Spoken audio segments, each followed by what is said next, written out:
Good morning. Hello, Mort. I'm going to play some Returnal, which I don't actually have open yet because when you open that game, it shows the Splash logo and then immediately goes right into the game. There's no main menu. Let's go.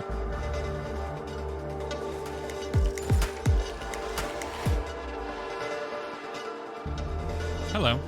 I don't have my my green screen up because I'm going to be doing the podcast with Boom later. So let's get into Returnal, which means I got to turn this music off.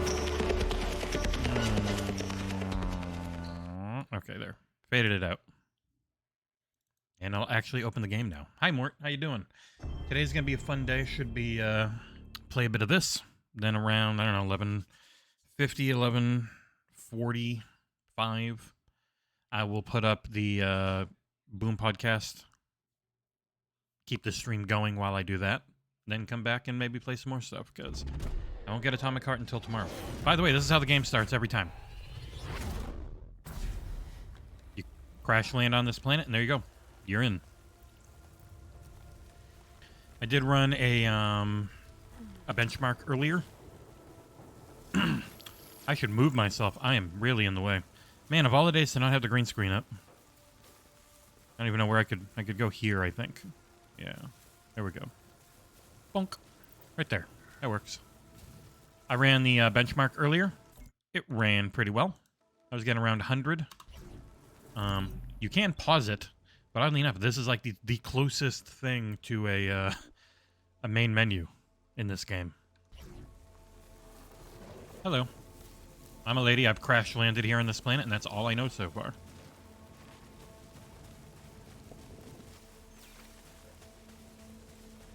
So this came out just under 2 years ago on PlayStation 5. And it's $60 on PC, which I think is a little rough. Abandoning Helios. My name is Celine. Heading towards White Shadow Broadcast. This is the start of the game. It just tosses you right in. Housemarque makes very fun games. Oh, okay. Alright, so shift does that. I want to see if shift was a jump, or was to run, but you're always running. Shift is to dash. And there goes half my health.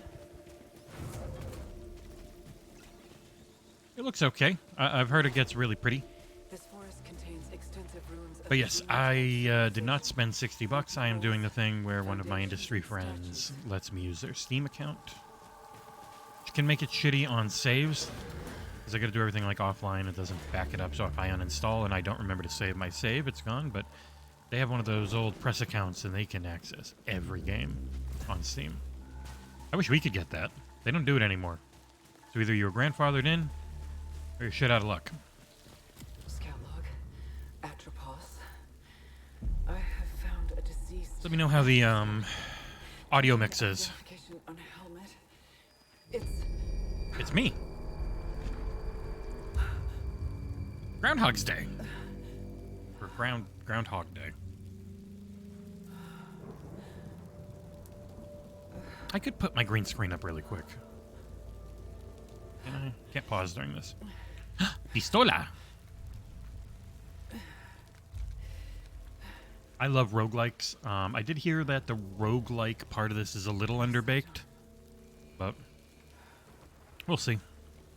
Continuing towards. You know me and my love of roguelikes. I go blah blah blah blah blah.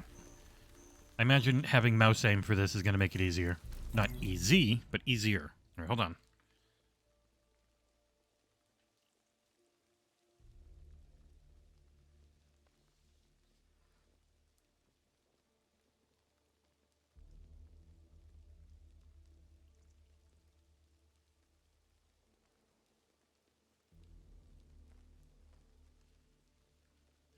Get Harry's cloak of invisibility.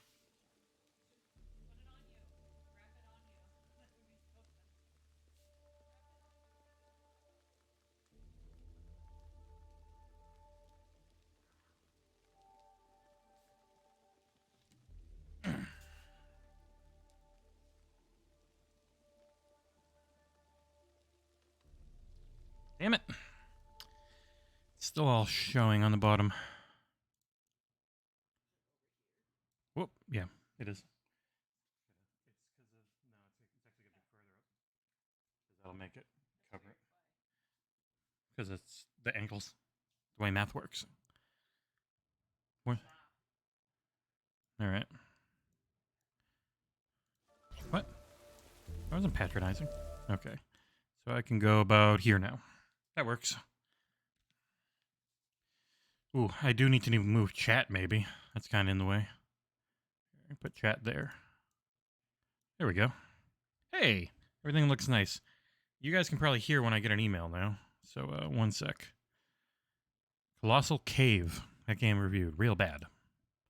I did get a review code request in for Destiny 2 Lightfall for Austin Ford to do on our site.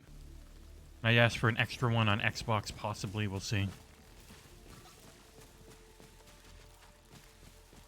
I do hate when games don't give you any sound when you're not tabbed in. Makes it harder to... I got Obalite. I have to... Oh, god damn it, I have to press... Okay, E picked it all up. Good. I am missing half my health. I wonder how this is running. Can I get AMD's thing up to see? No, it never works. EA's opens whenever my computer starts now. That's annoying. Alright, what are you getting, computer? I'm getting 70 FPS. Wow, that's terrible. For how this game looks, I feel like I should be getting a lot more.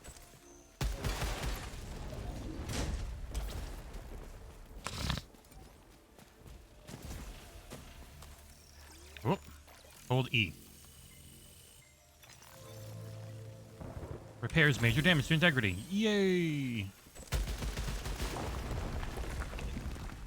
Shit.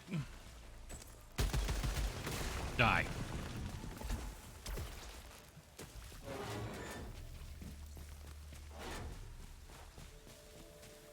You say everyone, but there's like no one here. There's only 3 people. People don't seem to care about Returnal, which has always been the case, it seems like.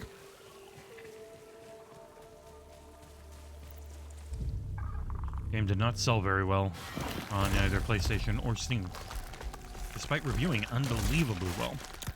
Nope. Stop eating my corpses.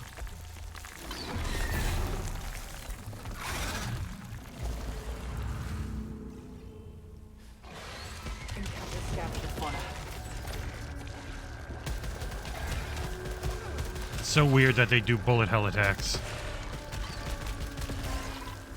Hostile fauna dispatched. Nope. Scout log. There's my corpse.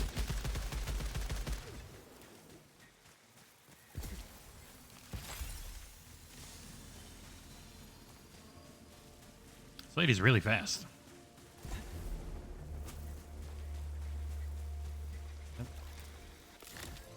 Oh. Weird. You scan it and then pick it up. Playing back now. Scout log. Atropos. Elapsed time 30 minutes since last crash. Whole areas of this forest are rearranging themselves. A tropium key, that's what I needed for that door. After each of my Kind of shocked at how low the frame rate is on this for my hardware, and I'm not even at like max settings. I'm only at high. It's probably all this fog. If you're hearing this, Hey, Britt. you're stuck here too. I can tell everyone who's watching it's you, Amanda, and Mort. Recording that.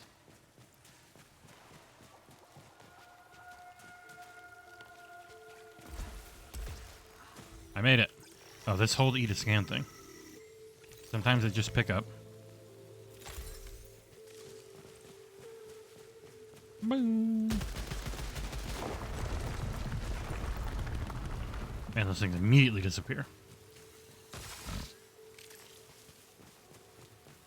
I definitely can run right through that. I'm kidding. Security system encountered.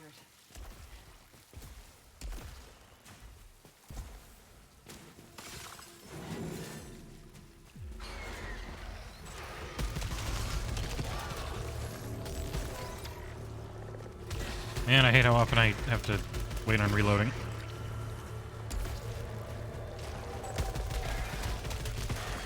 It's so weird that their attacks are a bullet hell.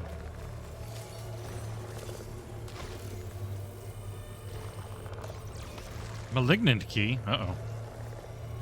Don't malfunction. Ah, it did. Stupid tutorial key. Enhanced vision. Roguelite elements activated. Full integrity. I gotta open 2 containers to get my weapon damage back. God damn it. That's annoying.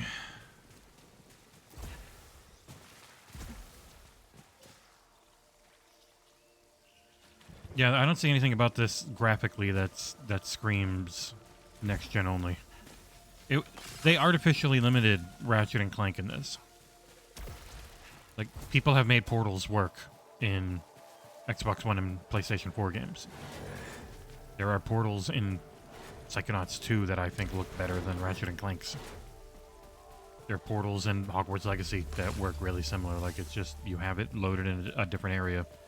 They weren't loading in, like, entire new levels all the time. They could have made it work. They could have just extended the tunnel out if need be. But, I mean, it worked to make people buy into the concept that Xbox had no exclusives and PlayStation did. And it's more like Xbox just decided to put out free upgrades for all their things. I've discovered piled corpses of a xenotype species. Likely the architects of these ruins. These could be the sentients that broadcast the white shadow signal. Die. Creepy. Whoa. Why you see that corpse?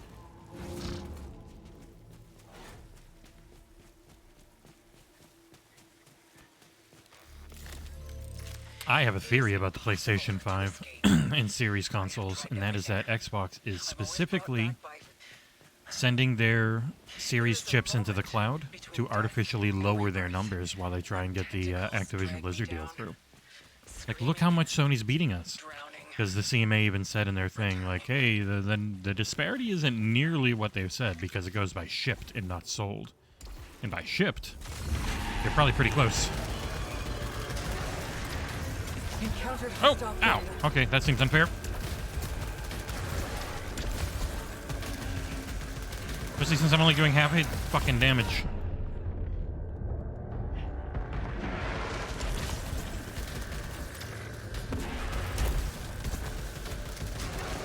Keep me close to ugh, I'm dead. They want you to die there. I'm sure plenty of people have beaten that boss, but not me.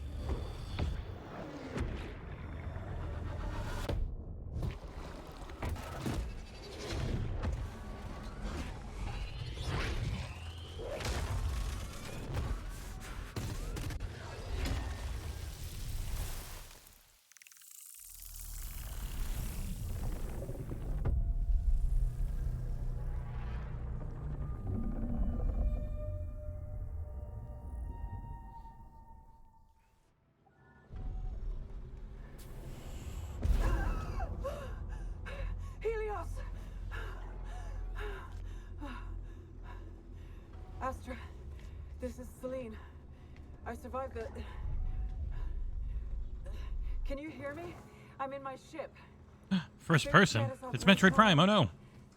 Thought I got away from that. People are very mad at me and my joke about Metroid Prime being like a less fun Crackdown. It was just joking about the lock-on mechanics. The cycle.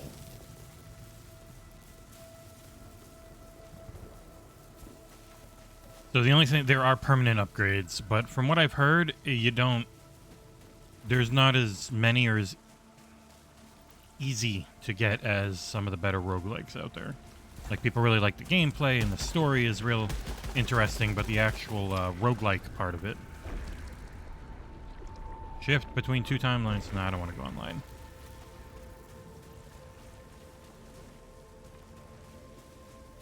You can play co-op. That's one of the cool things in this. They did a co-op update.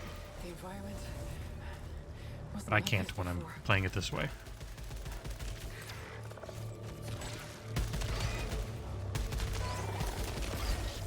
Ow.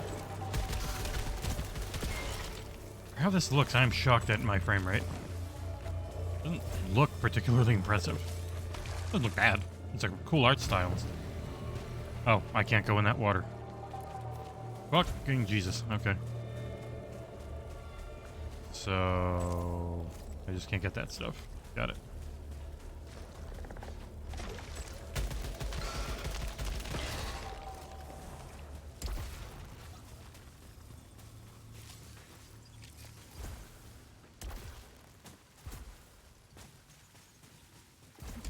Open containers. I needed you last time. Oh, goddamn, I needed a key. The only things that ever carry over, it seems, are permanent upgrades you can find, and for progression, it's only once you get halfway through, you can start halfway through. That's what I know of it going in. It's definitely not a Rogue Legacy 2, which is just that never-ending treadmill of feeling fantastic, progression-wise.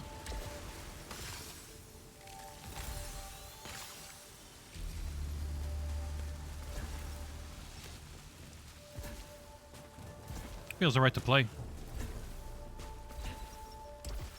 You are very fast in this game. Oh, I got an email. What are you, email? Like a Dragon Ishin demo launching today. Well, there you go. Let me forward that over to the contact email, see if someone will put that up for us. Why do I have so many messages? Okay.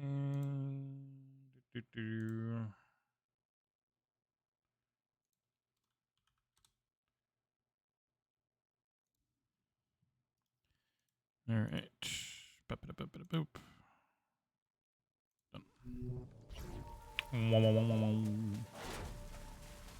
People are very mad with me over my Metroid Prime 2 apathy. New technology discovered.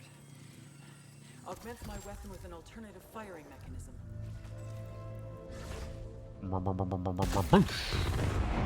Die. Effective. This will be useful.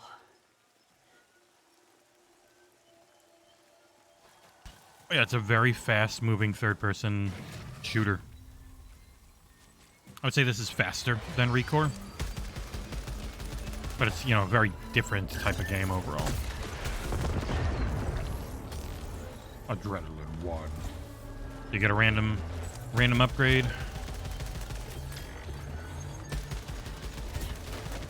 Every time you level.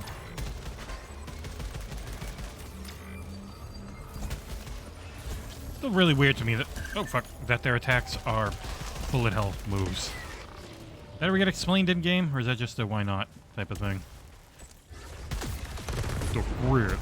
No, I can't break you.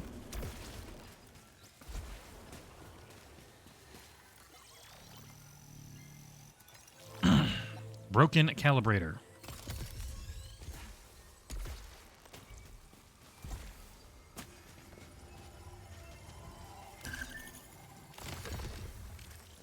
The key. I mean, the grid. I know this is too dark. Looks okay on my TV, but it is very dark. I can probably up it a little bit.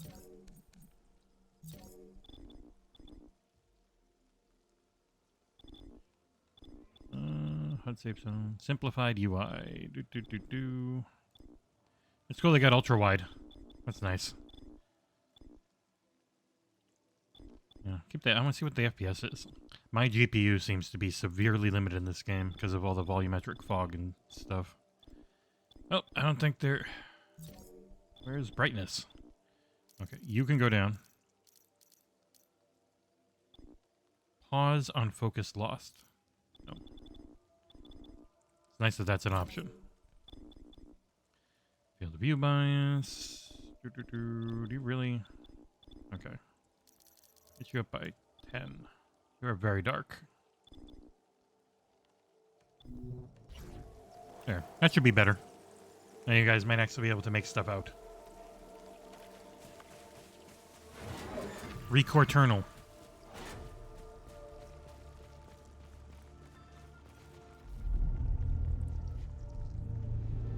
Ooh. He has a super Pip Boy.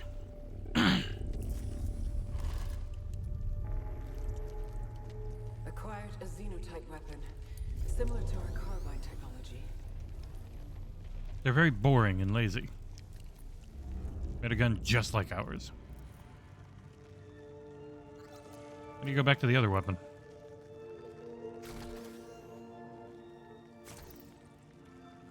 One and 2 and 3 aren't doing anything.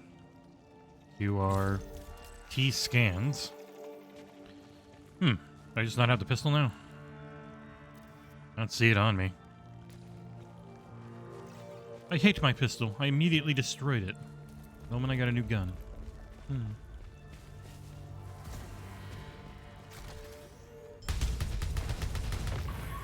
Discovered a massive wall beyond which is the white shadow signal. I can't cross the chasm. For now, I'll change objectives and investigate the energy reading in the forest. The grid. Log, Atropos. Who triggered the broadcast? Do you see the white shadow is something only I should know? The White Shadow was an old TV show about a white guy coaching a bunch of black kids in basketball. Were the sentients involved? Doesn't hold up. But how would they have known? I always forget there's a map down at the bottom. There are answers at the Pay attention to signal. that. The signal grid.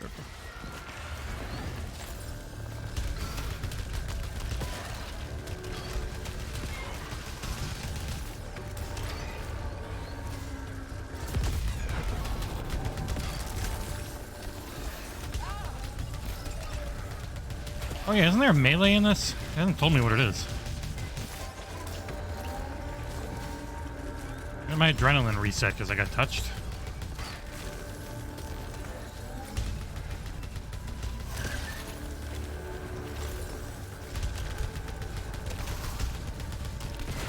Ow.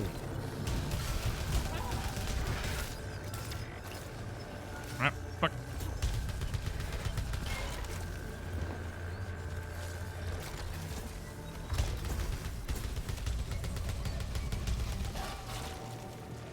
Everyone. Nope.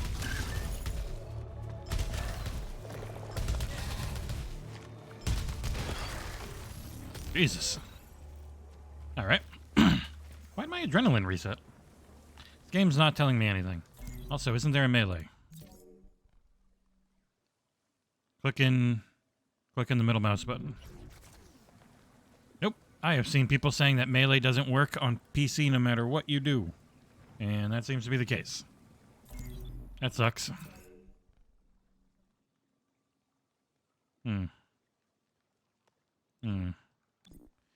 What is not being used here?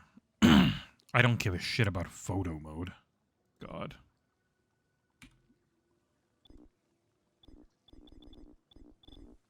Hookshot E. Well, I don't have that yet. Melee F. F is secondary for melee. Nope. Melee's very broken. Oh! What the fuck? Adrenaline reset. Well, that sucks. Well, I guess that thing exists.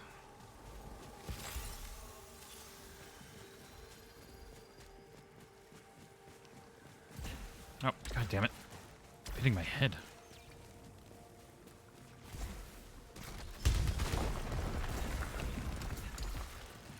Whoop.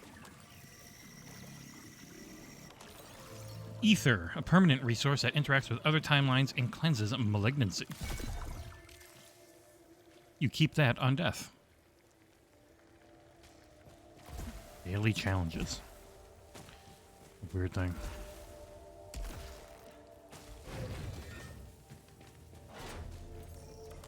Oh, you gotta hold E. Sometimes you gotta hold E, sometimes you don't. Really weird.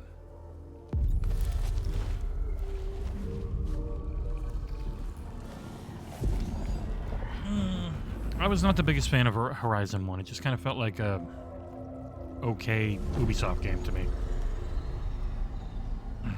I am shocked at the frame rate of this game. It should not be running like... It's got to be all this fog.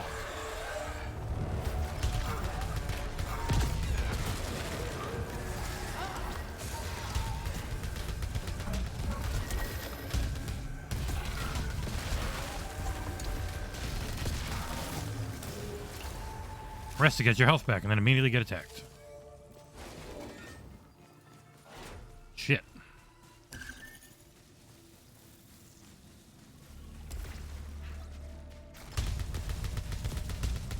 Oh, your statue doesn't break. This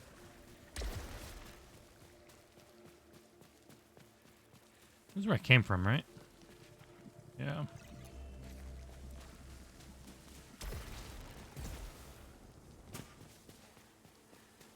This maxed out at 5,700 people on Steam last night. I wonder if it ever goes higher. I have interacted with other versions of myself. I kept the game offline, but I am online on Steam, so I'd be one of the people showing playing right now. From their perspectives. But are they truly me? Or just hollowed corpses? Yeah, this came out yesterday on Steam. It hit it beat Sackboy at least, so it had more than 600 at 5,700.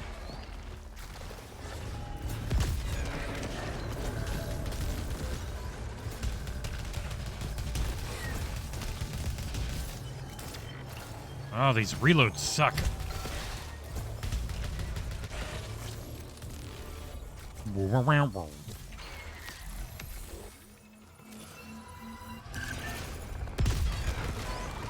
Kaboosh.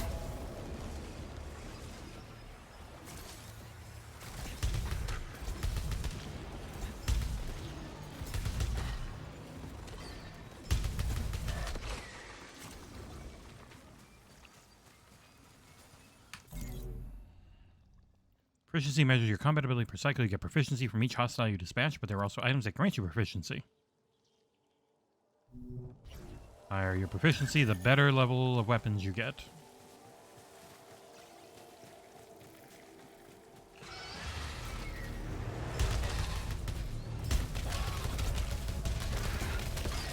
My gun now homes.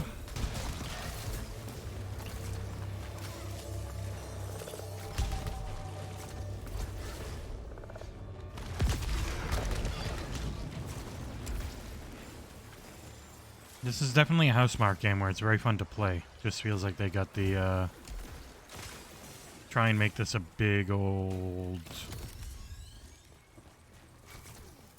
Sony-style story.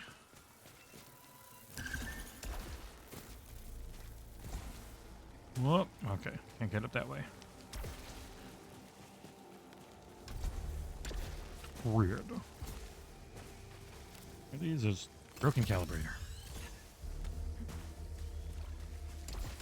Oh, god damn it. Yep. Yoink. So the plan for today is go until just a little before Boom Show. I will put Boom Show on here. Piece of shit. And then come back for more later. Because I'm not reviewing anything at the moment. Oh, Wild Hearts is live. Shit, I completely forgot. Hold on. My Wild Hearts review is live. Did it make... It did. Okay, thank God. It did actually make the thing. Incredible. Alright, did he... Okay, awesome. So, if everyone on the planet could give this a click, that's my review for Wild Hearts. I gave it an 8.5 if you're curious. I really enjoy it. I wonder how it's doing on OpenCritic. What's it at? 82. I'm not far off. I was just curious. Are we going to be close? Are we going to be far off or not? On Metacritic, it's at 76 on Xbox. Really? What the hell? It's only 10 people. But the VGC and Pure Xbox didn't like it. How's it a 77? Whatever. 76 on Xbox, 80 on PlayStation, and 78 on PC on Metacritic. So people are tougher on it on Metacritic, but I really enjoyed it. And I'm curious how it's doing view count wise. Doing anything? It's not. It's doing jack shit for views. Oh well. It's not always worth doing the 30 hours in 3 days thing, but you never know. Sometimes it is. Like when I get Atomic Heart, I think everyone's getting Atomic Heart at the same time. So that one will probably definitely be worth spending my entire weekend on, essentially. Because if I get it Friday and it's a 25-hour-long game, that means most people probably aren't going to review it right away. And when we're first, that's when things go best. But when we're just along with the rest of everybody else, that's when things aren't always worth it. But I also really enjoyed Wild Hearts, and I tried not to force myself into playing it too much. So. Some already have it. God damn it. I'm literally talking with the people who are friggin' publishing it. And they're like, yeah, sorry, I don't have any codes yet. Not that I don't have one for you, but that I don't have any at all. It's like, well, what the fuck? Ugh. Or maybe it's European PR is able to give it to people sooner than the US-based PR. That happens too. And we're odd. Sometimes I deal as Europe. Sometimes I deal as with us as an English company. Sometimes I deal with us as, well, you're Americans, so we treat you like an American, even if your company is based in England type of stuff. So, oh, that'll probably be the hook shot.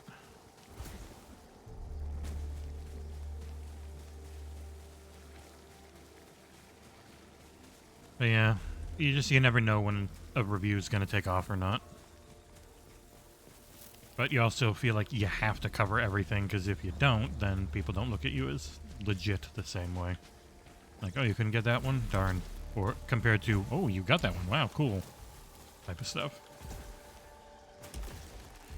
I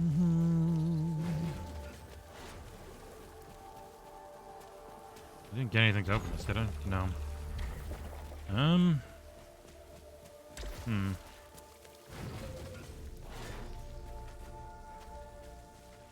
So the main goal is way down that way, but I don't know how to get to it.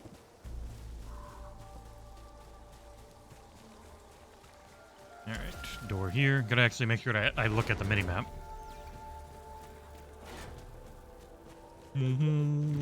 Oh no! I was gonna have a drop.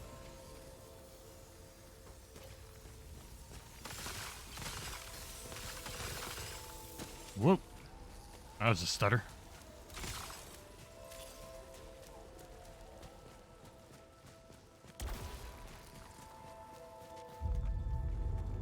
Discovered xenotype technology on the corpse of a sentient.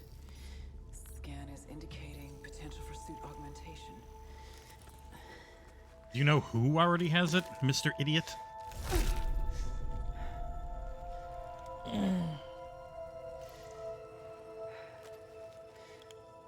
Are they US-based or Europe-based? I just wonder.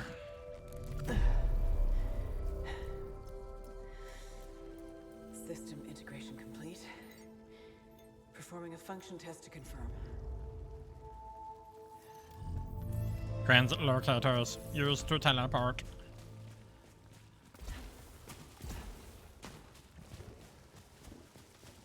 Might just be people who got to do previews and shit and already had it, and so your Steam thing just updates. Like, I think I might have that with Scars Above. I have to actually look and double check, because I could probably start working on that one.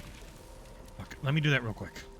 Now that I remember, and I was like, yesterday, I'm like, I gotta look at Scars Above. I did a preview. Maybe I have the update version for actually just streaming it. Or for reviewing it.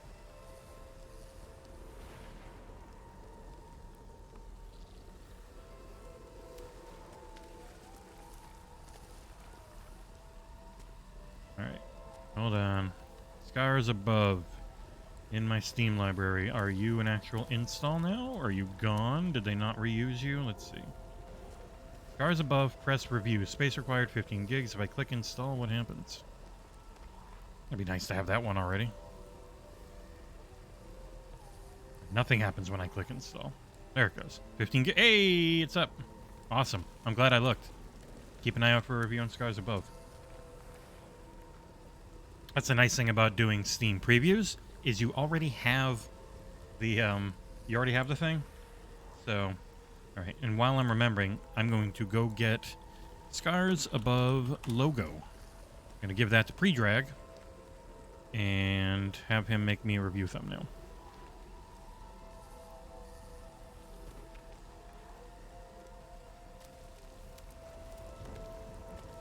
Sorry, one sec. At pre-drag. Can I please get a Scars Above review thumbnail? Boop boop. Boop boop boop. My Scars Above preview build has updated to a review one. We'll get to work on that after Atomic Heart. Okay, you go. Alright, and let me email Nicholas again and see if I can get an update on Atomic Heart.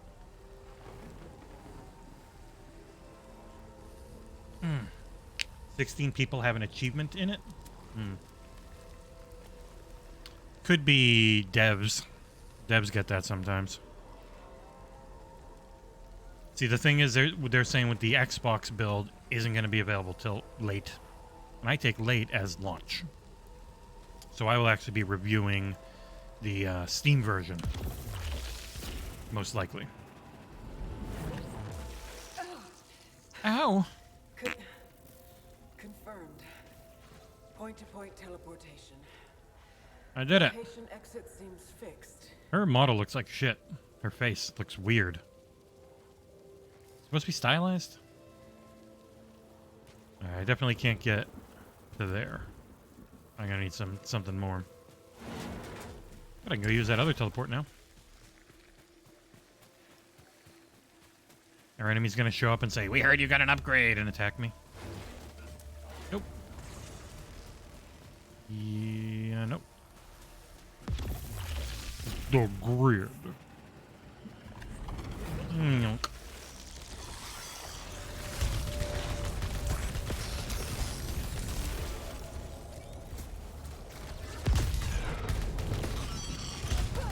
Ow.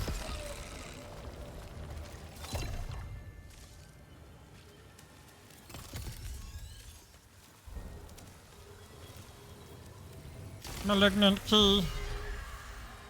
Kill 20 hostiles to get my damage back. But I only lose damage at low integrity.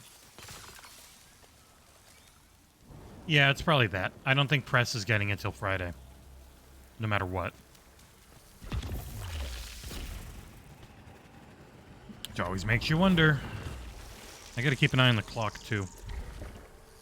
Got about an hour and 10. I don't know.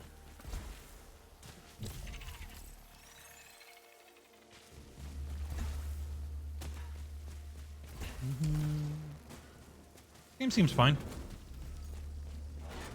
It's really going to depend on how good the roguelike stuff is. Gameplay is fun. Discovered xenotype technology that produces other devices. Nah. Large cephalium valve. Oh, I don't need a lot of healing. Oh, you gotta move between each one. Okay. Huge amount of weapon proficiency. More weapon damage for adrenaline. Aw. Okay, we'll go with you.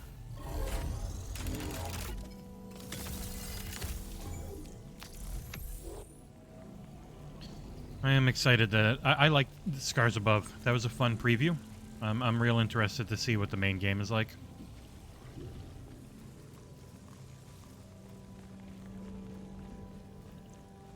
Uh-oh. This fog looks really weird.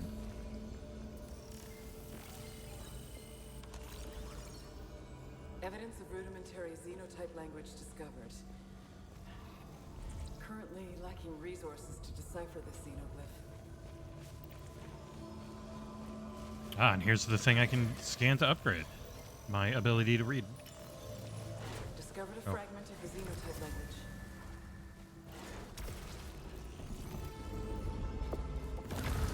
Is this translating correctly? Severed brethren. Maddening agony. This is okay. It's going to really come down to how are the roguelike elements and how does the meta game feel? Detecting a strange energy reading. A boss creature up ahead.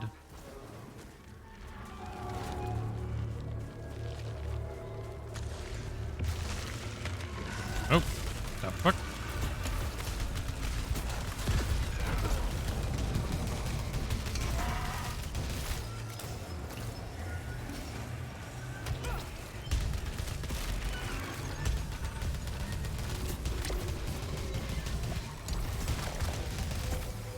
Really wish my melee worked.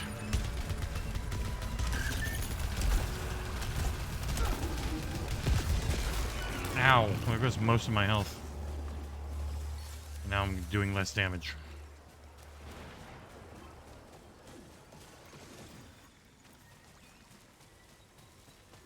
This game should not run at this frame rate, the way it looks.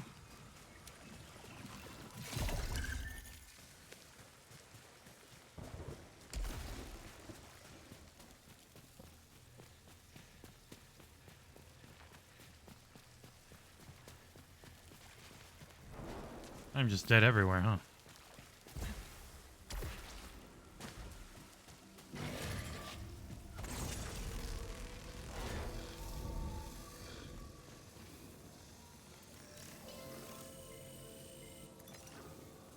Reconstructor.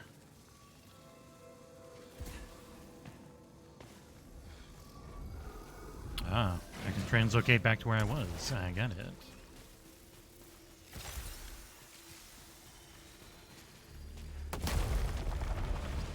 Okay.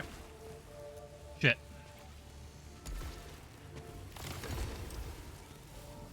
Ah, eat shit. I beat your puzzle room.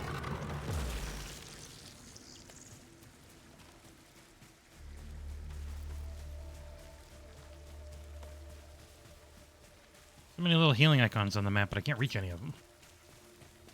I can reach that one.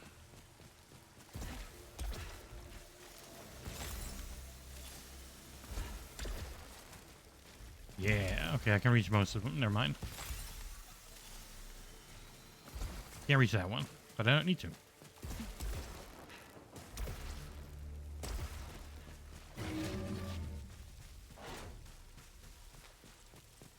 Holdy. Holdy. It's just a one gun game, huh? Got it. You just have one weapon at a time. Oh shit.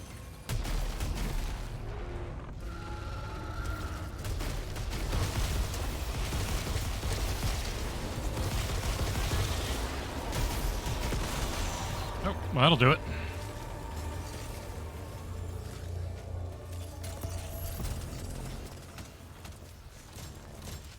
He's dead. That alt fire seems strong. Another translocator, so I can dot back to the place I've already been.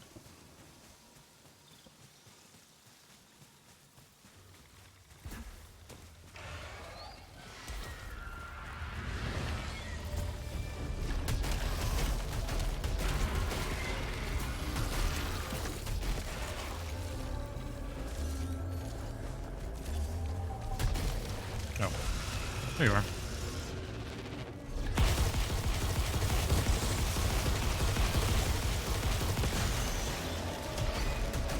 He dropped a gun, I think.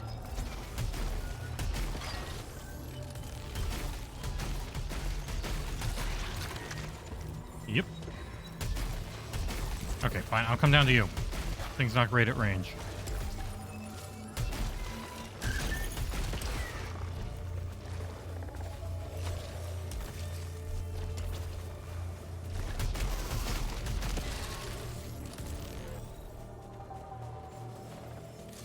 More? Yep, there is. Way up there.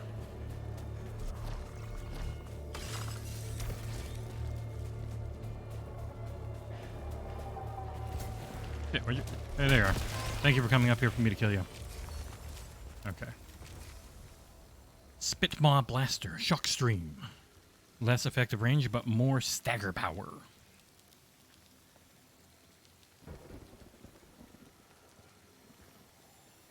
I'll keep what I have.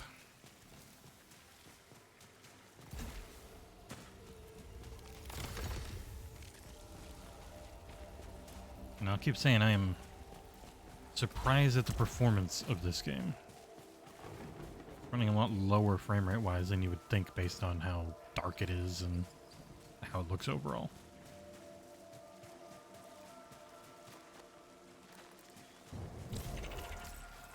Door. Oh, got an email, sorry. Hold on. Award-winning Bloober Team, The Medium, coming to Apple's Mac this summer. There you go. Macintosh series about gaming. They got Bloober Team games now. Alright.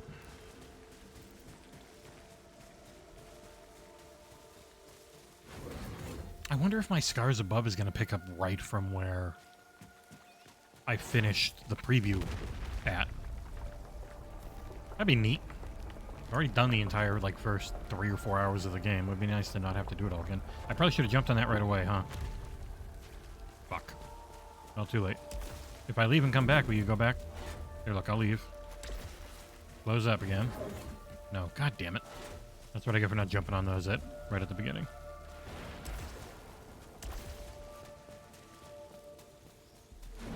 I don't have any ray tracing on, Britt. I imagine this would be 5 frames per second if I did.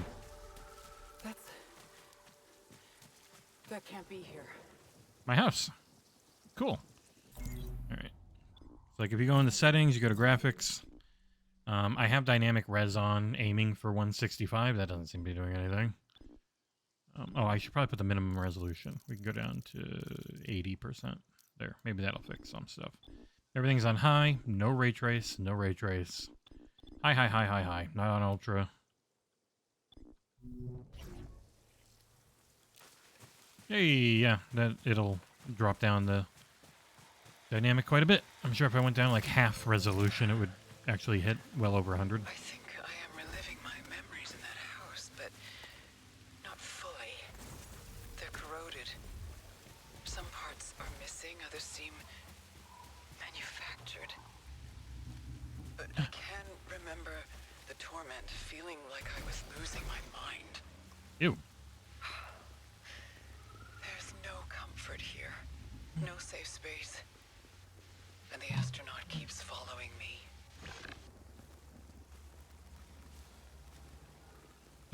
I can't go in my own house. If only I could, you know, melee. Hitting F. Nothing. It's a weird bug. Pain in the ass updating things with this setup, too. Ow!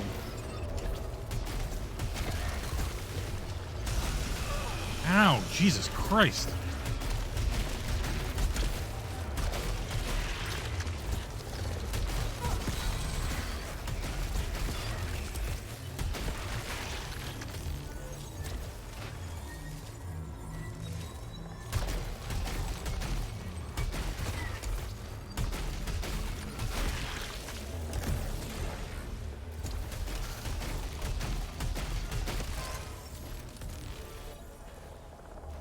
Oh, another doggy.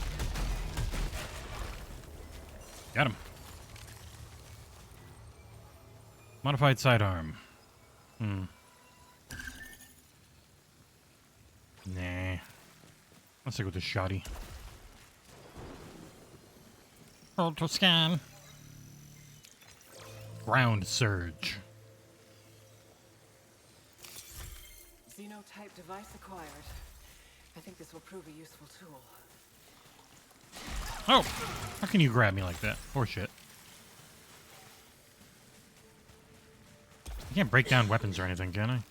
Just grab, right? Yeah, just grab, at least for now.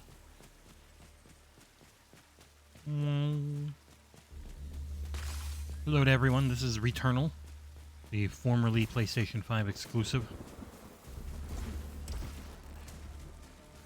Playing on PC, as you can tell by my movement. Not using a Zim. Nor would I ever buy one. I ain't no filthy cheater. Ruining Overwatch. But today's schedule is going to be maybe go for like another hour or so in this. Hop over, do Boom's X-Vlog podcast, and then hop back over and play some more of this or something else. See if this grabs me more or not. As this is interesting. It's neat. for fuck's sake. Jerk.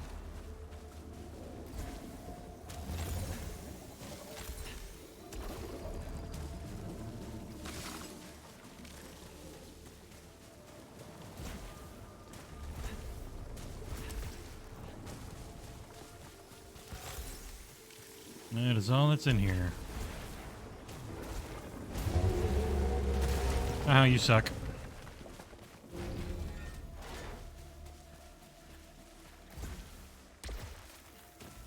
At least early on, there's a lot of health everywhere.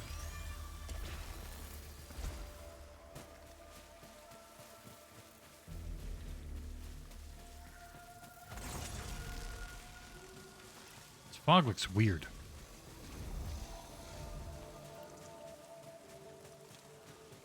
Weird. For how much it's tanking my performance, I would expect the fog to look better.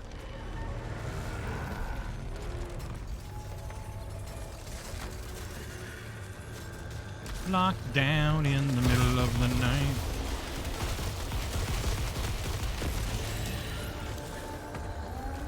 We're locked down. Shooting dogs, all right. Ow, okay. Fucking reload.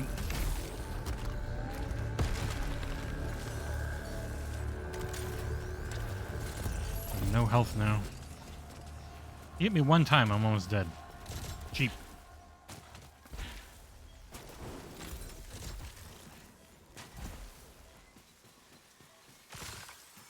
There's not enough. Maybe it adds to it, but to start with, there's definitely not enough permanent progression. Doesn't feel like there's any anyways. All the best. My favorite roguelites are a constant treadmill that you feel you're going up. That's a lot of bad guys. I need health. This does not feel like a treadmill. This just feels like a sledgehammer. I don't know, Britt. I just know that whenever I try and melee, nothing happens. Appears to be another teleportation device, but more complex in construction. Discovered a broken automaton, clutching a potential tool.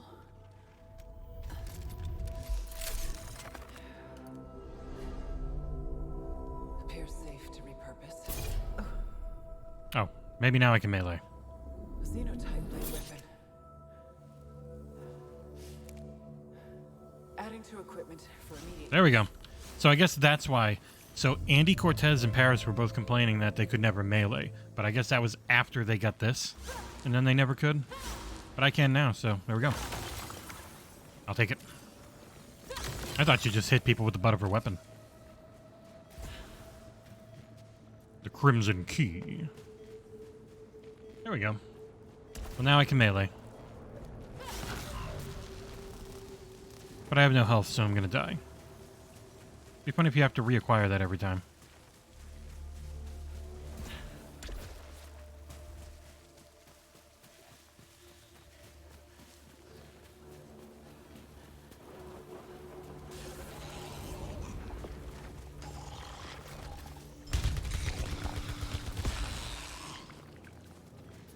You guys should drop some health for me.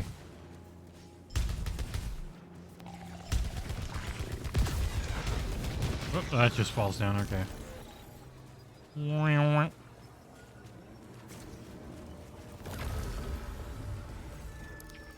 There's another cipher in that last room, too.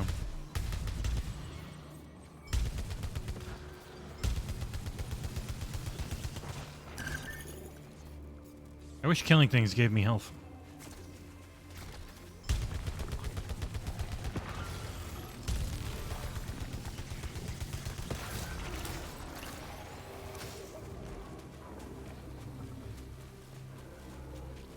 Fuck. Eye creatures.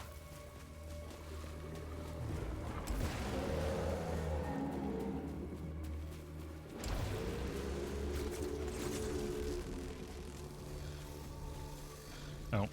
I need a key. Well, god damn it.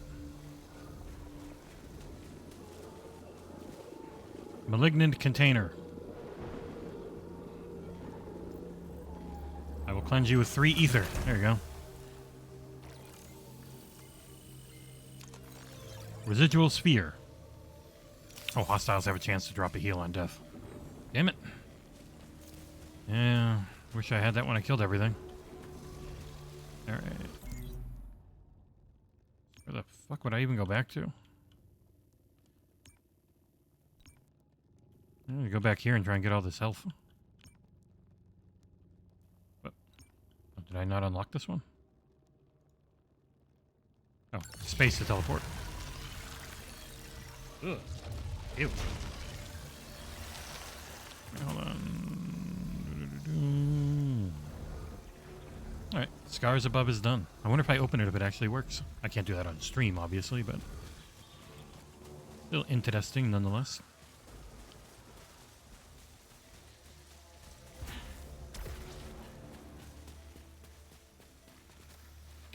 Okay, it says there's a health in here. Where are you?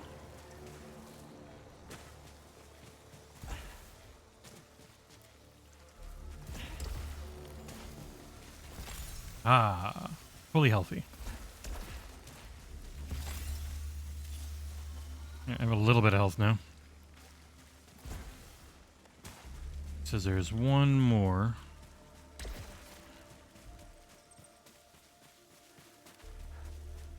But it's below here.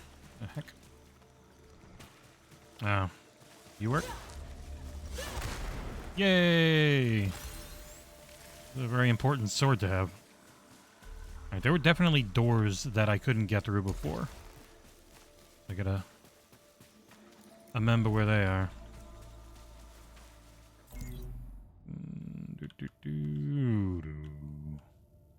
Oh, shit. Well, I want to go back there then. Okay.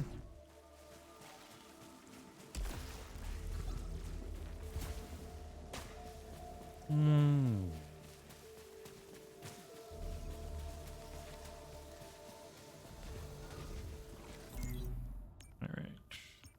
Go to that one. Yeah. Getting the hang of it.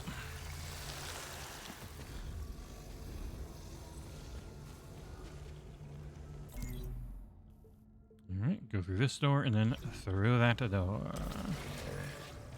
Yeah, eat shit!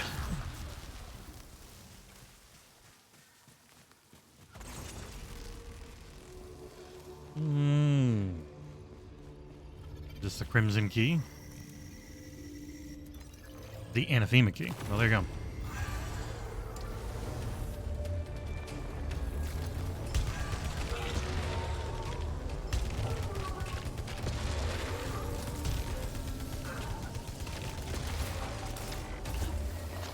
Fuck.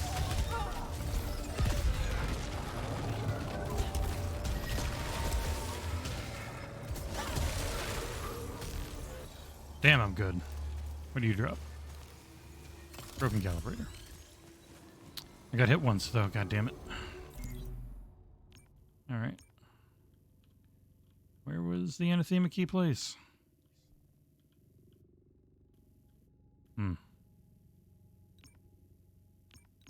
Okay, here. It does tell you. Thank you.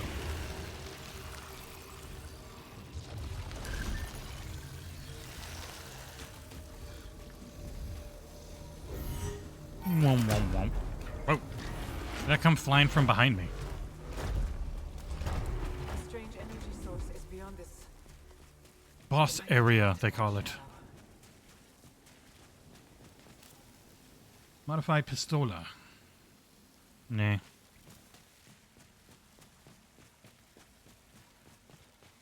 I'm supposed to just go down?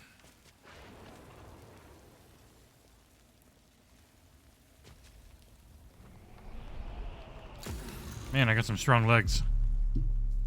Time to die to a boss. If it ever comes out of the mist. Oh, there it goes.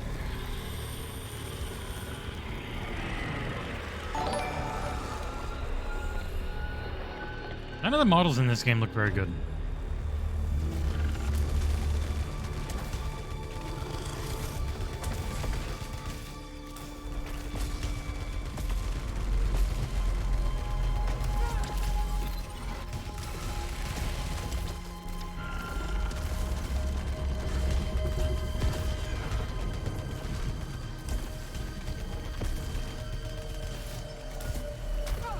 God damn it.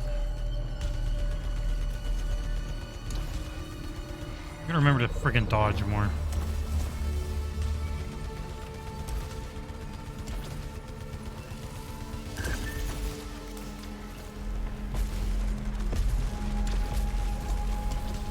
Oh, he was going where I dodged. What a jerk. Ow!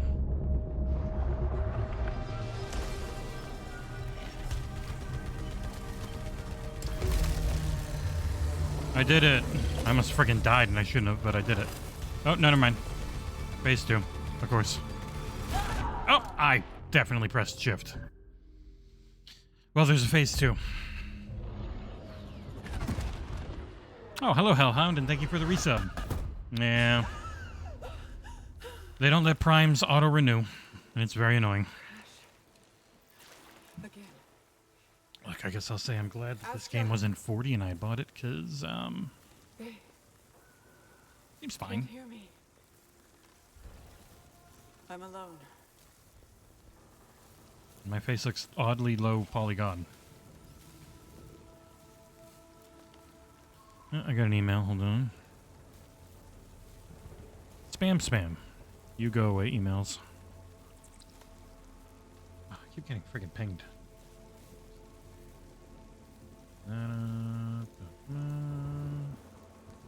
Boop, boop.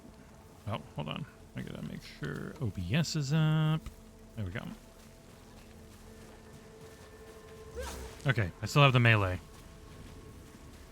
That's a permanent upgrade. Oh yeah. Go play co-op. The environment is changing.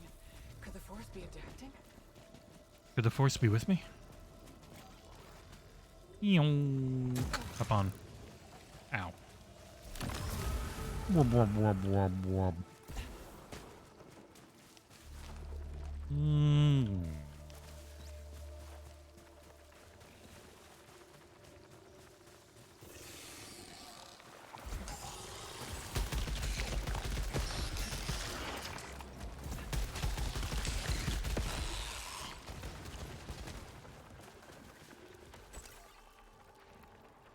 I have a feeling a lot of the people that played this hadn't really played a good roguelike before. It seems like a fun action game with some mediocre roguelike built into it.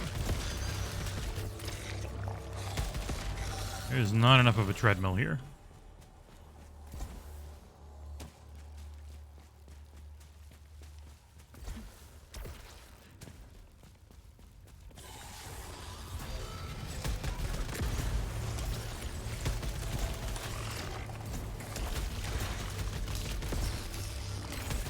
I hate how often I have to reload.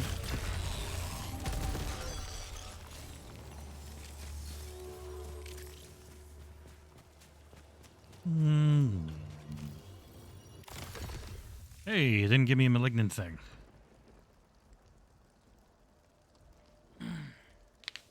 Yeah, it might be the case, Brit, because it doesn't seem... I don't know. It just doesn't seem like to be a constant part of it. It occasionally pops up in some of the systems, but not in everything. No, that's not what it... Thank God. Came back in time. I would have been real annoyed if I had friggin' lost half my health for that.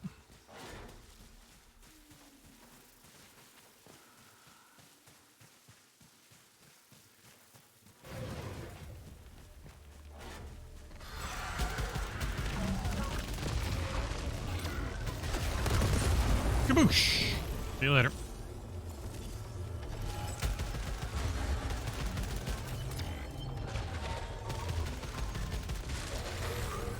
Nothing bad about this. This is I would say this is a very fun to play game. I'm just not sold on the setup yet.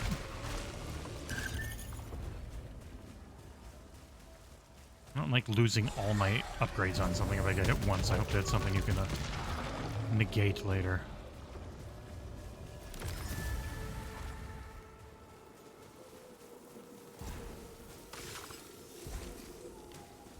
Yeah, Scars Above comes out on the 27th or 28th, I think, so I can get to work on that now, which is nice. Sideline it once I have Atomic Heart, and then get right back on it. half the reason I took that preview is because, like, every time I take a Steam preview, that Steam preview turns into... Oh, awesome. Steam preview turns into the friggin' main release. So I was like, you know, probably worth it. God damn it.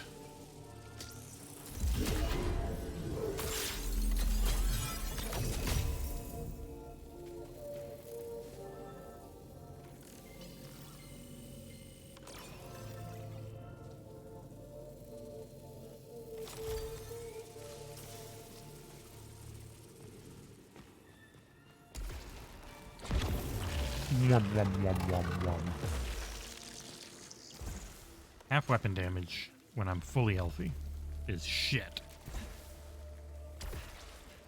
Does triangle mean I haven't gone through it before? Yeah.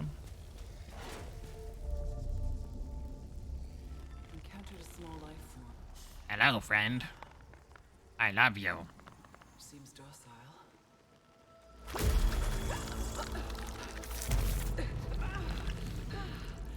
It's parasitically attached to my arm.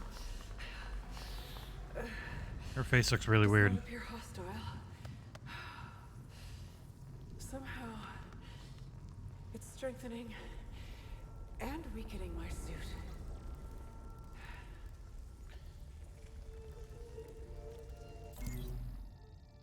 Auto repairs at low integrity, but leaves behind a pool of acid upon death whenever I kill something. Alright. Plyon News Alert Motor Energy Supercross official video game and fun hero trailer available now. That's a lot of words.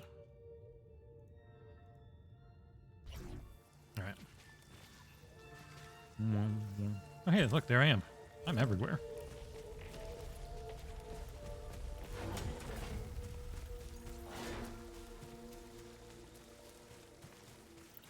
Parasite on my arm makes me cry 'cause I'm in harm. How I wonder.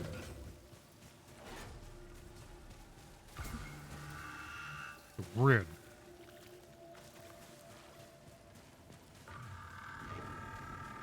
Hi, buddy. Remember me? I killed you last time, too.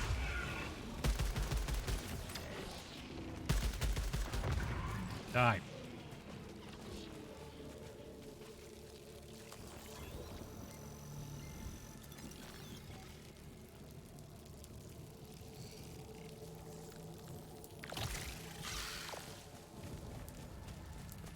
I can happily accept parasites whenever I want now. Definitely feel like I got to the boss a lot faster this time. Or at least to this room.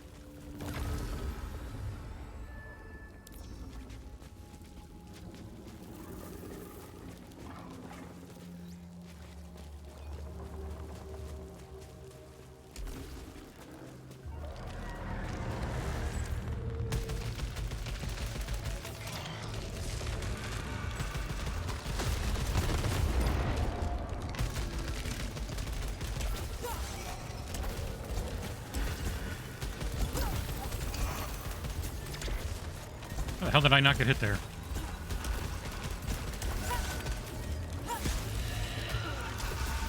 I had a feeling melee would hit him harder. I don't have 3 ether to cleanse. Oh yeah, I'm just right at the boss room.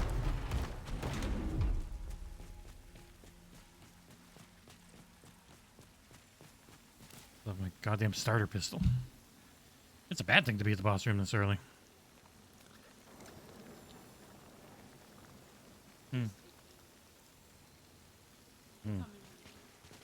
Weird. You're welcome. Is there even... not even that much more to explore? Ugh, why am I here with a level 1 gun? God damn it.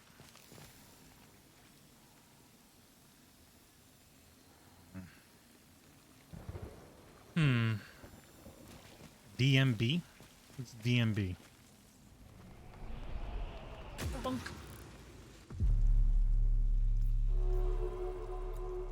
I can do any goddamn damage to you.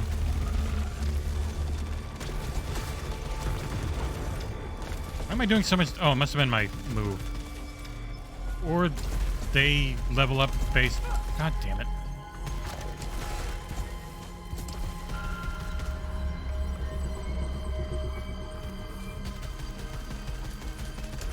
Or is he just easier the second time you fight him?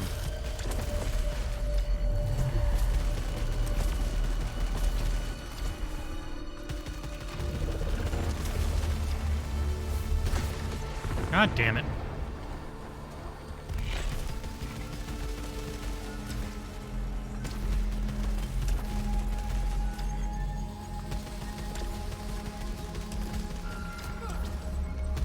Freaking cooldown.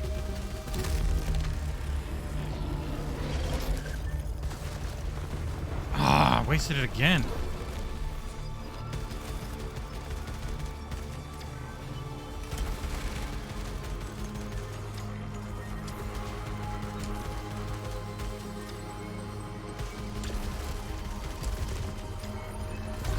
Okay, you can do that now.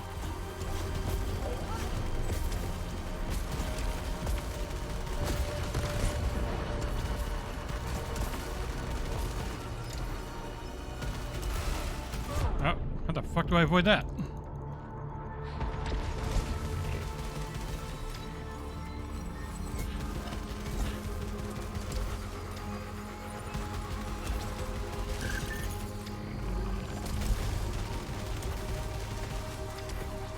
He's got 3 phases, by the way. You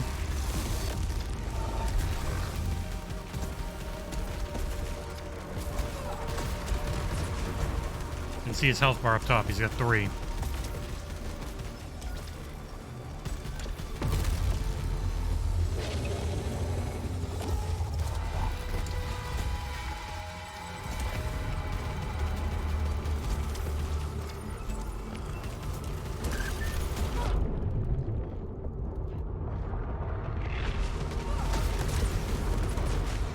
I hate having to click every time. It makes it so much harder.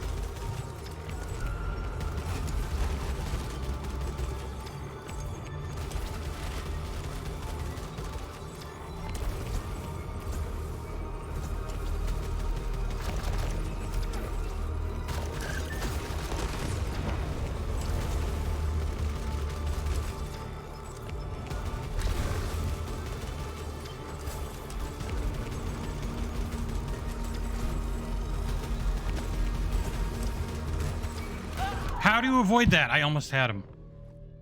Yeah, this is the first boss, and I had him right to the friggin' end, and then he does that beam that you have to zoom in on. Ugh. But they put me there with my starter gun. Like, I didn't try and skip right to him. Oh, it was so friggin' close. God damn, that's annoying. What's also annoying is even if you beat him, I think you don't The broadcast signal. get to skip it the next time or anything. You always have to go through it again. Astra? Until you get to the... Until you beat the third boss, or get to the 3rd level, or beat the 3rd boss. Then you can start at the 4th level. Yeah, I think I would have liked this game more if it wasn't a roguelike, because I'm not liking the roguelike part of it so far. I don't feel any progression at all.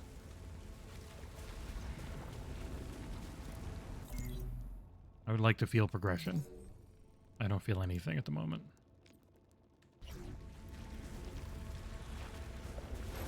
It's decently fun to play.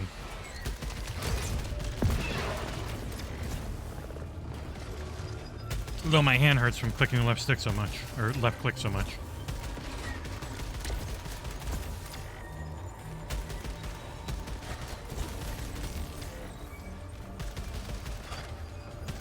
I'm not sure where they could have put dash, but having it on shift doesn't feel great.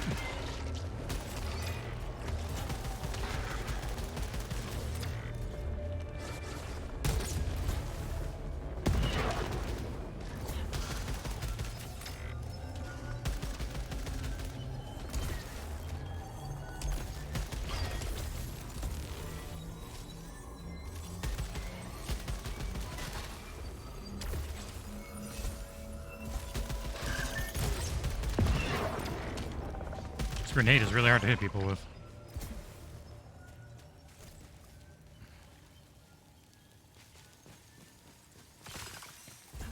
Yeah, the big advantage of playing this on PC is the mouse aim, so playing mouse and keyboard.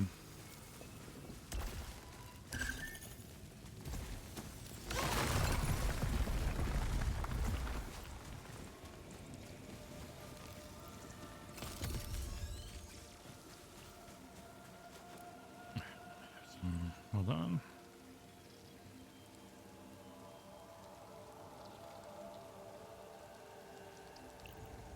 Okay, yeah, boom, sent me the link for later.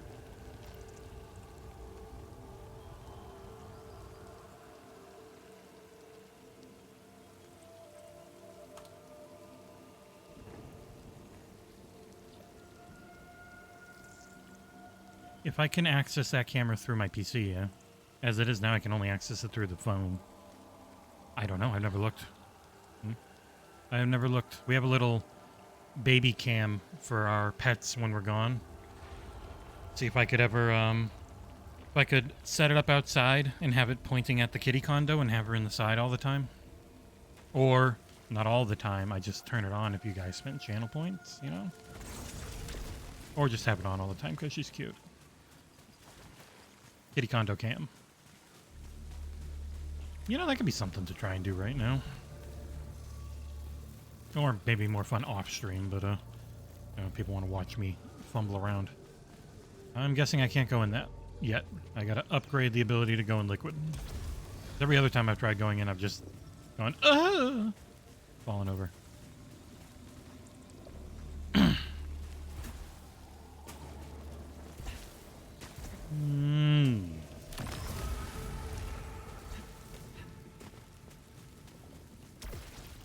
You guys want kitty combo cam? I'm gonna get, yeah. Kitty condo camera? I'm gonna guess yes. So this is probably the thing you get that lets you skip. You gotta get the Crimson Key. Maybe that's this boss. Maybe it's boss 3. Yeah, I knew you would, Mort. Is there another way to go? Constantly feels like I'm just going right at the boss. Okay, so this requires that hook claw upgrade to get up to.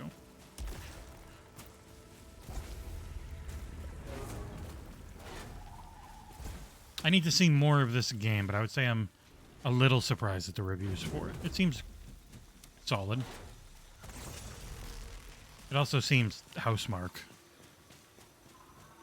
Where there's some fun gameplay, but in the end it's just kind of to me.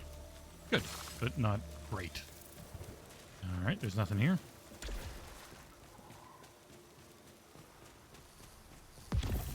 Grid.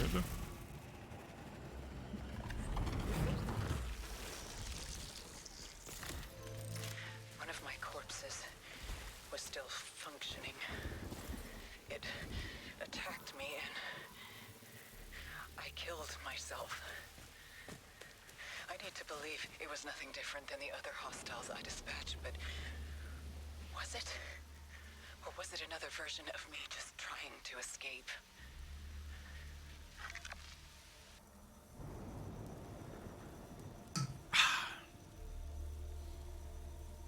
Oh man, my arms.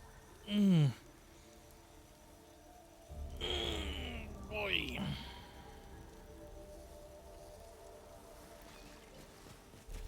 I'm having more fun with this than Metroid Prime. Not that this is better made.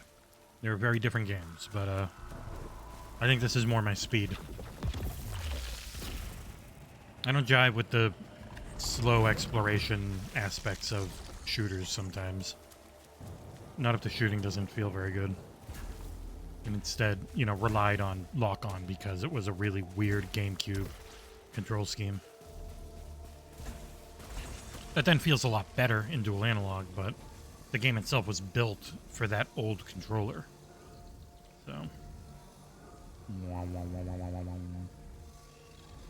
Her model looks good there. There are some angles where the lighting is messed up on her face, and others where she looks fine. I know there's more, there's like 6 different levels, so. Bitch.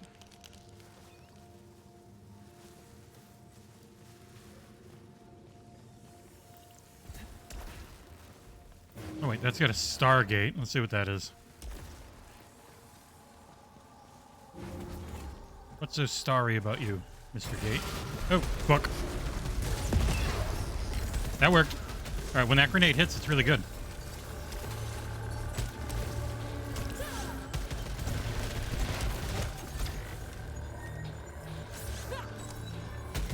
Why does my friggin' melee miss so much? For the love of God, give me another gun, please. Oh, thank you. You heard me. Oh, it's the same fucking gun.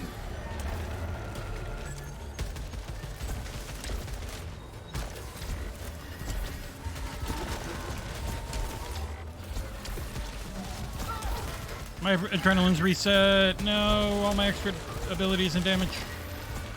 Okay, this game does feel real fucking random at times.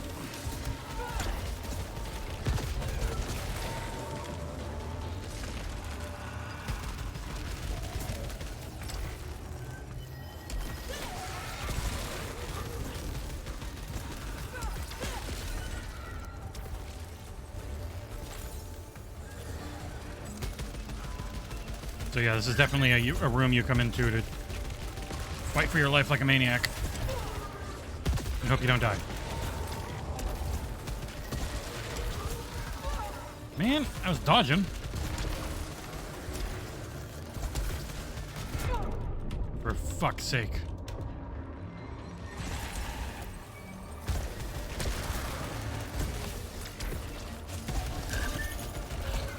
I don't know how fun this is to watch, because I'm... You know when you dodge and they just follow your dodge and hit you anyways? That doesn't feel good.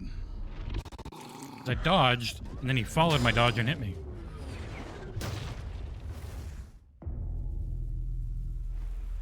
Sometimes I start in the ship, sometimes I start outside the ship. That's different.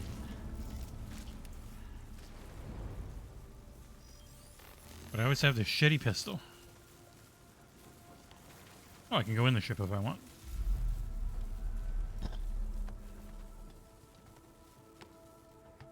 Yeah, people like talking shit about it, but I remember really enjoying it. I guess I just wasn't expecting something different. Maybe other people were.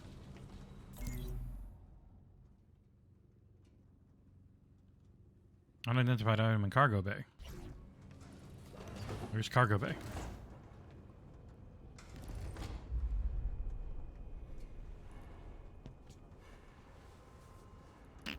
Nope, I guess I'm just gonna take a nap.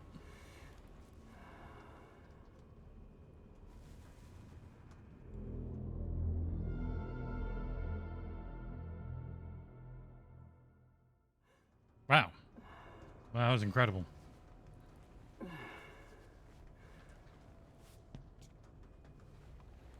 Yeah, well, we asked for a review code, but they haven't sent anything yet. They actually asked us if we wanted one. We said sure, and then they haven't sent anything. Can't get in the cargo hold yet, can I? Nope. Why is this first person? Well, I guess I know why, because it's so small, but it feels weird.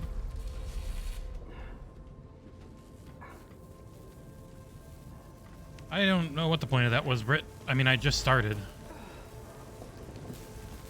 this run after dying in a room. There's been zero sense of progression. Just none. Like, I guess I got the sword. That's been about it. Yeah, the review thing's supposed to be they give you some tables to look at. Hold on, I got a message.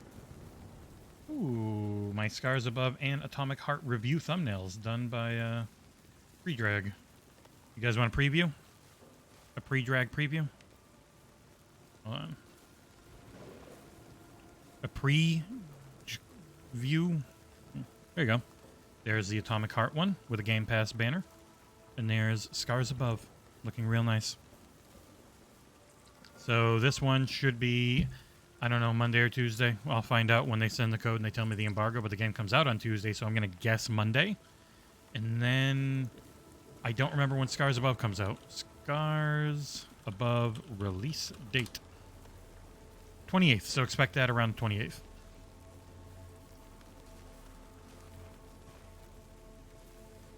Yeah, pre-dragged. Oh, you know what? The entire point of opening those was to save them. And I forgot to do that. Hold on. Hold on. It's about 11:30. All right. Reviews. New folder. Actually, you know what? I'm not going to do a new folder for Scars Above. Actually, I will. I'll just copy the files over. Scars Above. Save. And then new folder. Atomic Heart. Save. And I'm going to go in to my external archive drive. Go to my Scars Above preview and grab all that video and put it back in to that review folder. Wow, that's I had 43 gigs of video. That's going to take a while to copy. Reviews, Scars Above, new folder, preview video. It's the exact same game, might as well use it. Alright, let that copy. Alright, so while we're waiting on Boom's podcast to start up, I can try and get the kitty cam working. I can see if I can do that, because podcast is in half an hour. I maybe do 1 more, 2 more runs of this, depending on how quickly I die. But yeah, I just need to figure out how to get that, either that app, or if they have a Windows client or something for it, and then I should be able to get it right on here. So, yeah, let me go turn that on, and then I'm going to look it up and see if I can figure out how to make it work on a PC.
All right.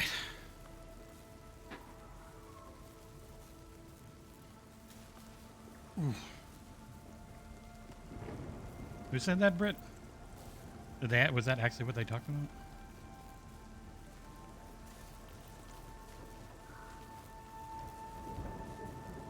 All right.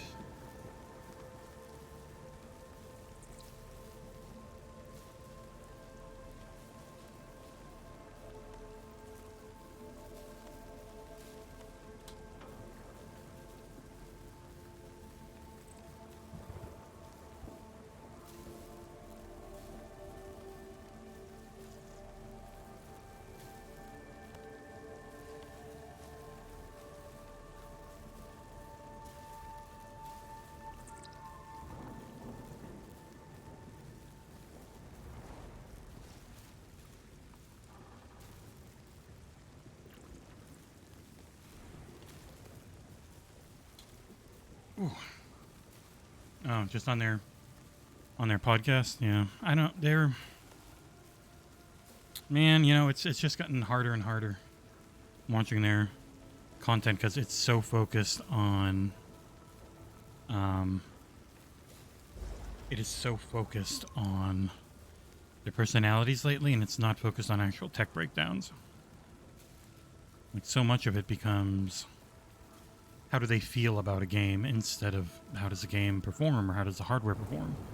Like, I don't honestly care that much. Sorry. It's not what I came there for originally. Alright, so the easiest way to do this would be side-loading the APK on Windows 11. Running that. You need to enable virtualization in your device's UEFI BIOS to run the Windows subsystem for Android. God damn it. That means completely restarting everything. Ah.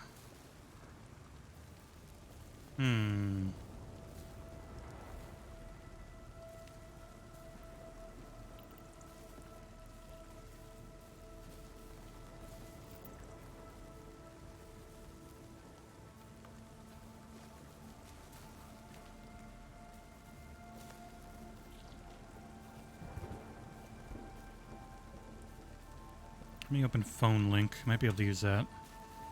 Might be the easiest way.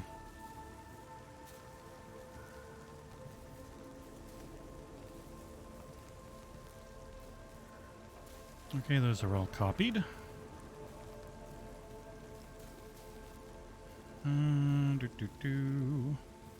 Apps.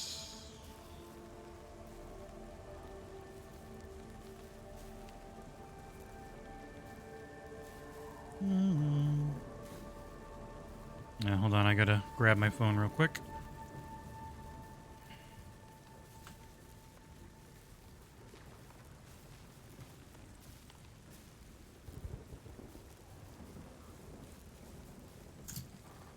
I really like the Shago HUD. Alright.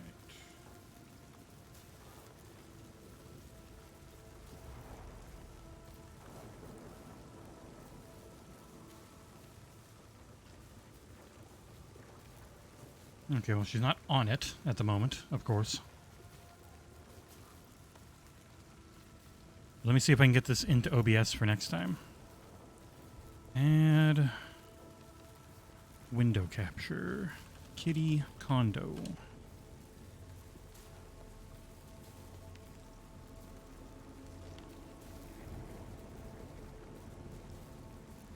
It just says loading your app. Come on.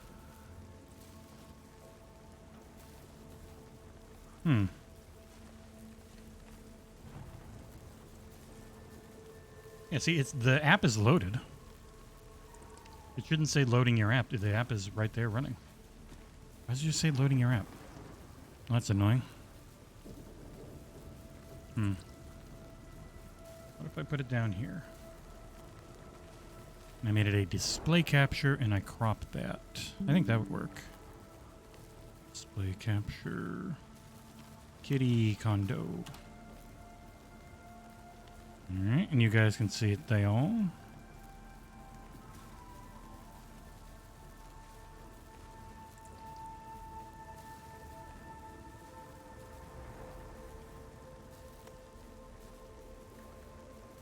There you go. So if she is on there, you would then be able to have a kitty condo. Hold on, I can change where it's looking to.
There we go.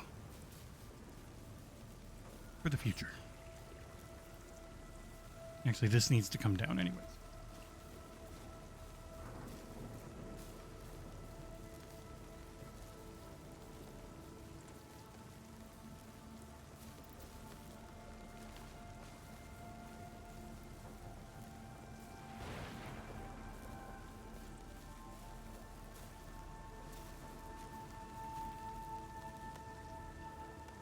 Alright. There we got it for the future. Kitty condo cam. Where I am running phone link so that it grabs the app from my phone. And then doing a display capture to grab that. So yeah. Bunk. We got kitty condo for the future. As it is now, I'm going to close you, Returnal. Which just actually immediately closes it. And... oh. Oh, what's the next? What's the freebie, Brit? Oh my god, so many messages.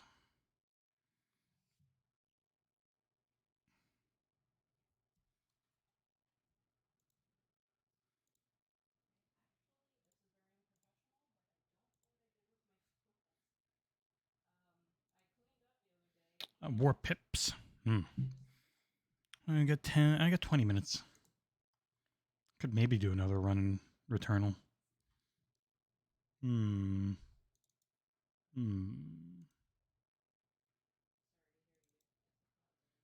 Budget. Try and do one more real quick. Come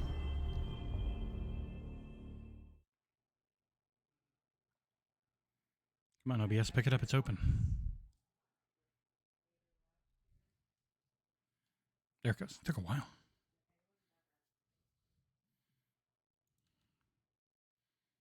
$200 FPS. Oh boy.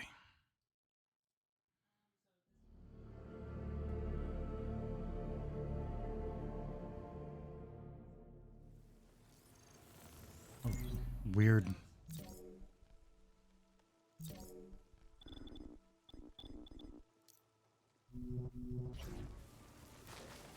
Okay. Do one more run for a little bit, and then go into Boom Show.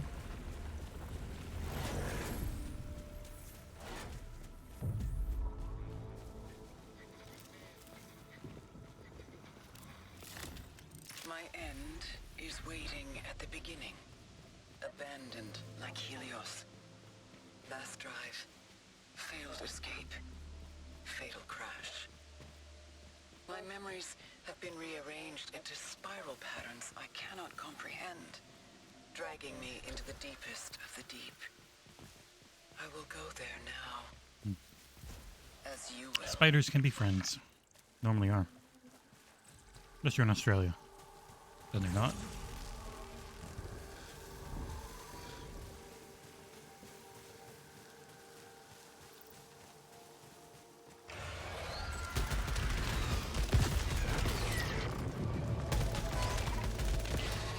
Oh, god damn it.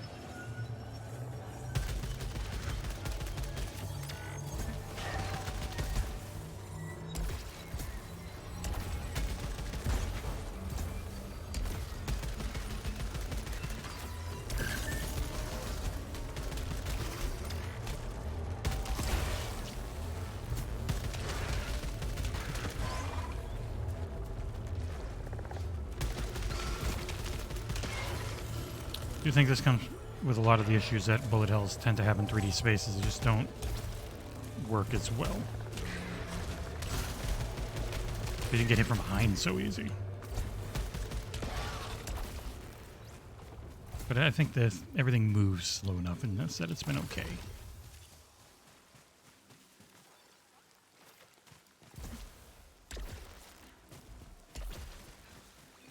I have to grab you. Anything down there? Oh, for fuck's sake. Damn thing. Nope. Okay.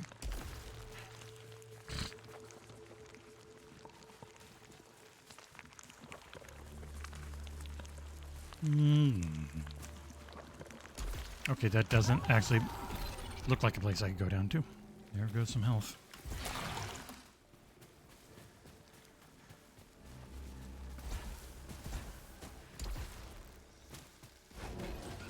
I wonder why she's so fast. What could the canonical reason be?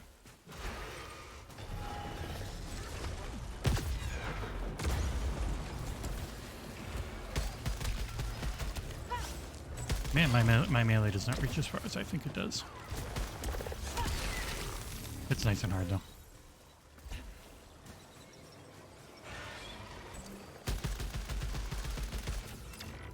Oh, this reload is annoying.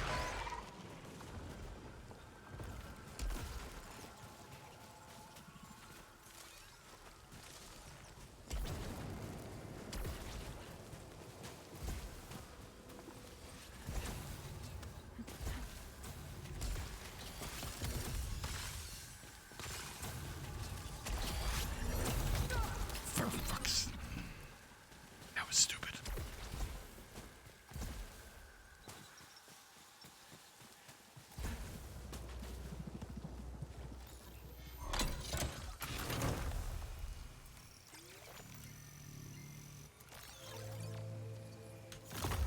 Sure.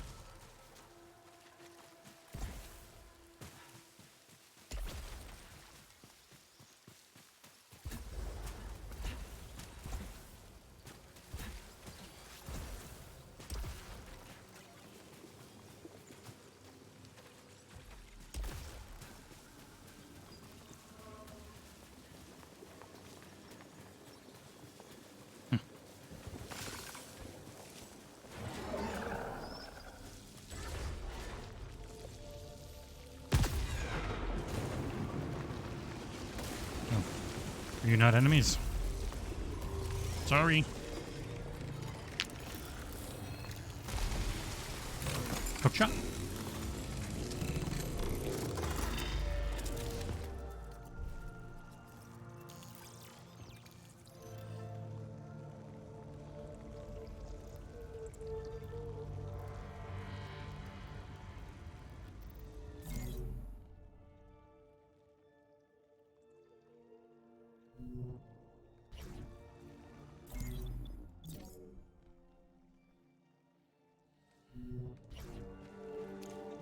I don't know what that did. Something increased.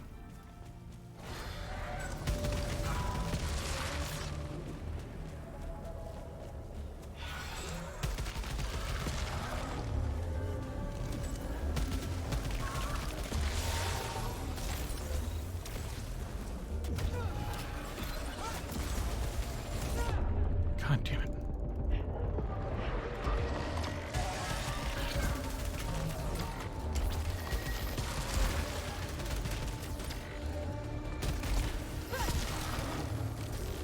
Almost dead again.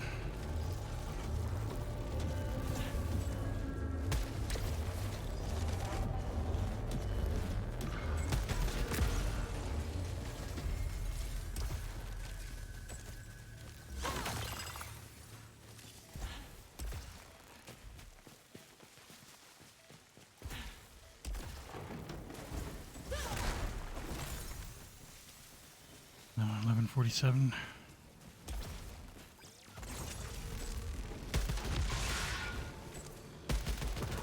Okay, we'll suspend there. Really weird that this game has zero menu. Like main menu. All right. I will put on the podcast here real quick, and I will hop over and I will see you guys once it's done. Let me change what we're doing here.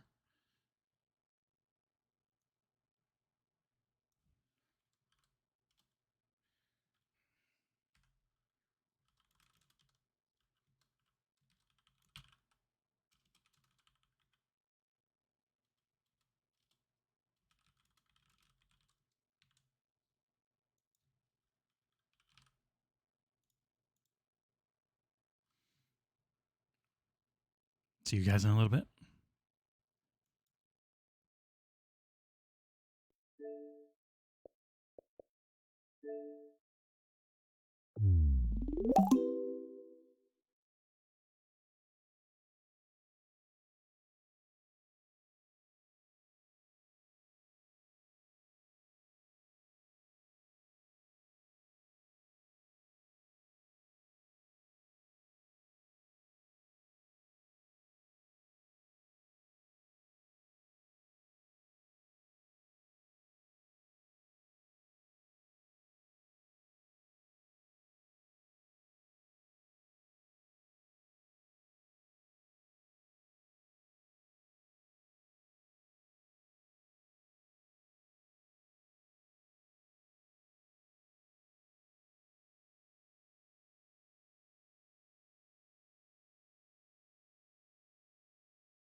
good afternoon, Xbox Nation. Welcome to this week's new episode of X Vlog Live. I'm your host, Mr. Boomstick XL. Folks, for the next 70 or so minutes, you're going to be entertained like you have never been entertained before because I'm sitting down with the very talented Jesse Aw. Norris of XboxEra. And if you don't know who Jesse Norris is, well, I'm going to tell you, folks. He is the reviews editor. He is the podcast producer. He is the staff writer. And guess what? There's more. He's been doing reviews for quite a while. He just dropped his Wild Hearts review. Mm-hmm. Jesse, thank you so much for being here, brother. We have some pretty interesting topics, and one of which that we were just talking about in the green room. I can't wait to talk about with you because of your rich history in being a member of the gaming community, not just as a gamer, but as a writer, as a producer of XboxEra, from someone would consider you to be a part of the gaming media. I have some questions regarding Kinda. the.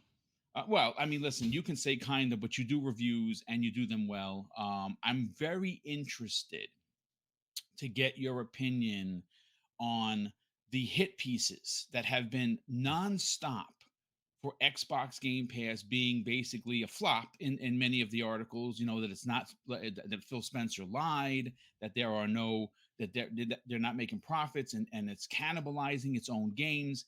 And many of the opinions, many of the articles that I have read, and I've read about a dozen of them, are all going on what was misquoted. They did not go and do the actual research. They did not read the actual document. That's an absolute fact, because the document last night on Primetime Gaming was read aloud by Everborn Saga, and it sounded very different, Jesse, than what the gaming media was putting out there, specifically GI.biz.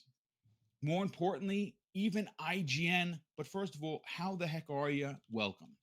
I was doing real good, and then I looked to my right, and the code for Atomic Heart just showed up. I was expecting it tomorrow. Woo! Well, I'm doing great now. An extra day. I love it. That is let me tell you something, brother. Good on you that you got it. I didn't ask for it because, like we were talking about, I don't do reviews anymore because it's too much pressure. Not to mention when And the nice thing is, so many of these are coming to that terrible dying service Game Pass that you can just play it when it hits anyways. Right? Like, it doesn't have a chance. We're gonna get into it. First of all, let's welcome in the already 125 people. Ooh. I remember back in the days where I was excited that 18 people were in the chat, and Mrs. Boomstick and I obviously have had a lot of growing wonderful. Yes, yeah, it absolutely is, Jesse. It is. We are thrilled to have as much success in a short amount of time, as well as XboxEra for that matter. I mean, you guys are kicking ass and taking names. We've been very lucky. It's been very consistent growth, which isn't always the norm. Like, we used to do a lot of giveaways, and then kind of realize if you do too many giveaways, sometimes those people just join for the giveaway and your views don't go up. So we've been trying to focus more on like just fostering a good community, with especially working with people like you and having you on the show and being on other shows, and just not trying to be hot take machines, just trying to be actual. And it's hard with Nick because Nick has the worst opinions of all time. But, trying to be press unless, the people that will go for the hit pieces on Game Pass to get cheap clicks, like the Kotakus of the world. Yeah, we're actually going to get into that, folks. And again, I know that if you tuned into Primetime Gaming last night, we had an outstanding near 600 people in the chat. And we had an amazing, solid 2-topic, 2-hour show with big opinions.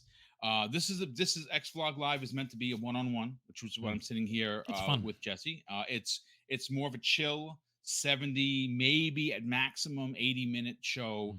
We have some good topics we're going to get into. Specifically, we're going to talk about what was said by the one of the community managers for Bethesda in the UK regarding the Starfield event that we're all holding our breath for. We got some new information on Stalker 2, but I do want to open up with the Game Pass conversation. And again, folks, I don't mean to bore you, but it bothers me. It bothers me when you have places like Kotaku, places like IGN, places like GameSpot, and even GI.biz. Like, I'm very surprised. I'm very surprised. I'm not.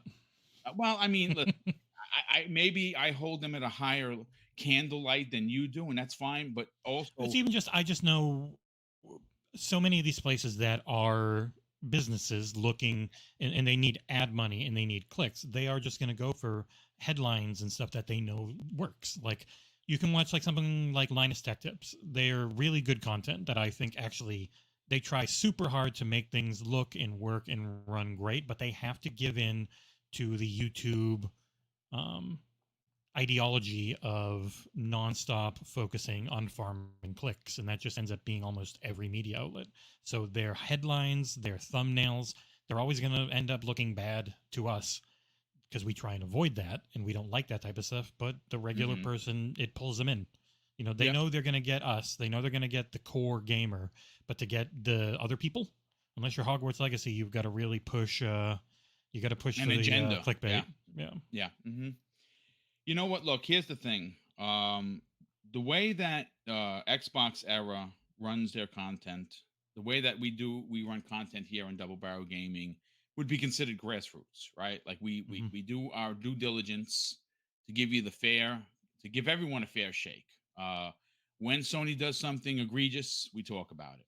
When Microsoft does something that we don't like, we will discuss it and put them on blast. Well, when Nintendo does a lot of things that we don't like, especially when it comes to asking full price money for old games, we just Hmm. buy it because we're like, I'm a Nintendo nerd. Sorry, it's just I'm a part of the problem. But you know, we do celebrate gaming. We do celebrate these platforms. But I specifically want to grab your eye, if you will, from a producer writer perspective. Now, like I said in the opening, the Game Pass, the sky is falling articles have been going on for about 4 or 5 days. Hmm. It all started with GI.biz, and of course, they immediately equated their article as Phil Spencer lying because of what he said in 2018, which I know I'm no mathematician, folks. That's 5 years ago. Now, I read verbatim last night what Microsoft and how Microsoft responded. And one of the things that I think I find, and I'm not going to read it again, folks. Go check out Primetime Gaming. You'll hear me read it verbatim. And it's what was said in that press release, Jesse, is a story in itself. Because as we know, you can say what you want about Microsoft and specifically Xbox about them missing the mark when it comes to release dates, and you know sometimes getting themselves in trouble by offering up too much transparency about what they're doing. You can have that opinion, but what you can say about them is that they don't take their fan base and the development and production community lightly. Meaning, and what do I mean by that? Well, very simply, when they came up with Game Pass, listen, I understand, folks. I'm not a boob. It's a business. They want to make money. They want to be the Netflix of gaming. That's quote's been out there for half a decade. Hmm. Um, but you can't argue the value that we currently get in Game Pass. Right now, Yep. I specifically pulled 3 games that, without a doubt, Jesse, are going to hit high on Meta. They're going to hit high on interest from gamers, and more than likely, they're going to sell pretty well even on Game Pass. And the 4 games that, even though a couple of them are multi-plat, the exclusivity aspect of it is that they're in Game Pass day and date. You all you have to do is press download, and some of them you can even pre-download, so when the game launches, it's ready for you. And I'm talking about Atomic Heart, Stalker 2, Lies of P, and Wulong. All certified, quote unquote, bangers, as the kids like to say, right? Every one of those games we have been seeing consistently before their release, and none of them are out yet. Obviously, the closest one to release is Atomic Heart, and we just saw an 8 minute and 5 second gameplay footage released last week, and it's just mouth-wateringly good, right? every one of those games are going to be $70 for anyone outside of Xbox. But if you are an Xbox Game Pass Ultimate subscriber, well, you download those for the price of your subscription, which is currently $15 a month. Now, it could go up, folks. Sure, everything's going up. So if it did go up, I would have a problem with it because I think $15 is a nice, perfect amount of money. But I'm not a businessman. I don't have a business degree. And Jesse, supposedly, we know the family plan is coming too. yes, So which that is is going to the equate 20 to $5 a month Yeah, for 5 people. that's Yes. so even if the base goes up to 20, if you can get one person to split it with you, it ends up being the old cost. And if you can get 5 people splitting it, because it's up to 5 full accounts, all getting ultimate, yeah, it'll be really darn cheap. And you get 2 games a year. You get 1 game a year out of it if you're splitting it for $5. Yeah. It's paid for itself. But I put an article together and I linked it for you in the private chat. Nice. I went through and I got everything I could find that is confirmed for 2023 in Game Pass, and it's already over 60 things as like day one or new ports or stuff. It's the only real issue with the Game Pass is that there is simply too much for the average person to ever be able to play. There you go. And as a reviews editor and someone covering games now, I have no idea how we're gonna, even just if we just covered Game Pass games, it would be really hard to keep up. So the articles are always, they're selective in how they look at things. They're just, who is going to say what, which angle they're going to take on something, how they're going to look at a situation. Phil talking about how it brings people into the ecosystem, they end up spending more. Yes, Not that's a fact, Jesse. That's a fact. Yeah, and for Microsoft's point of view, cannibalizing sales isn't the same as having that happen on.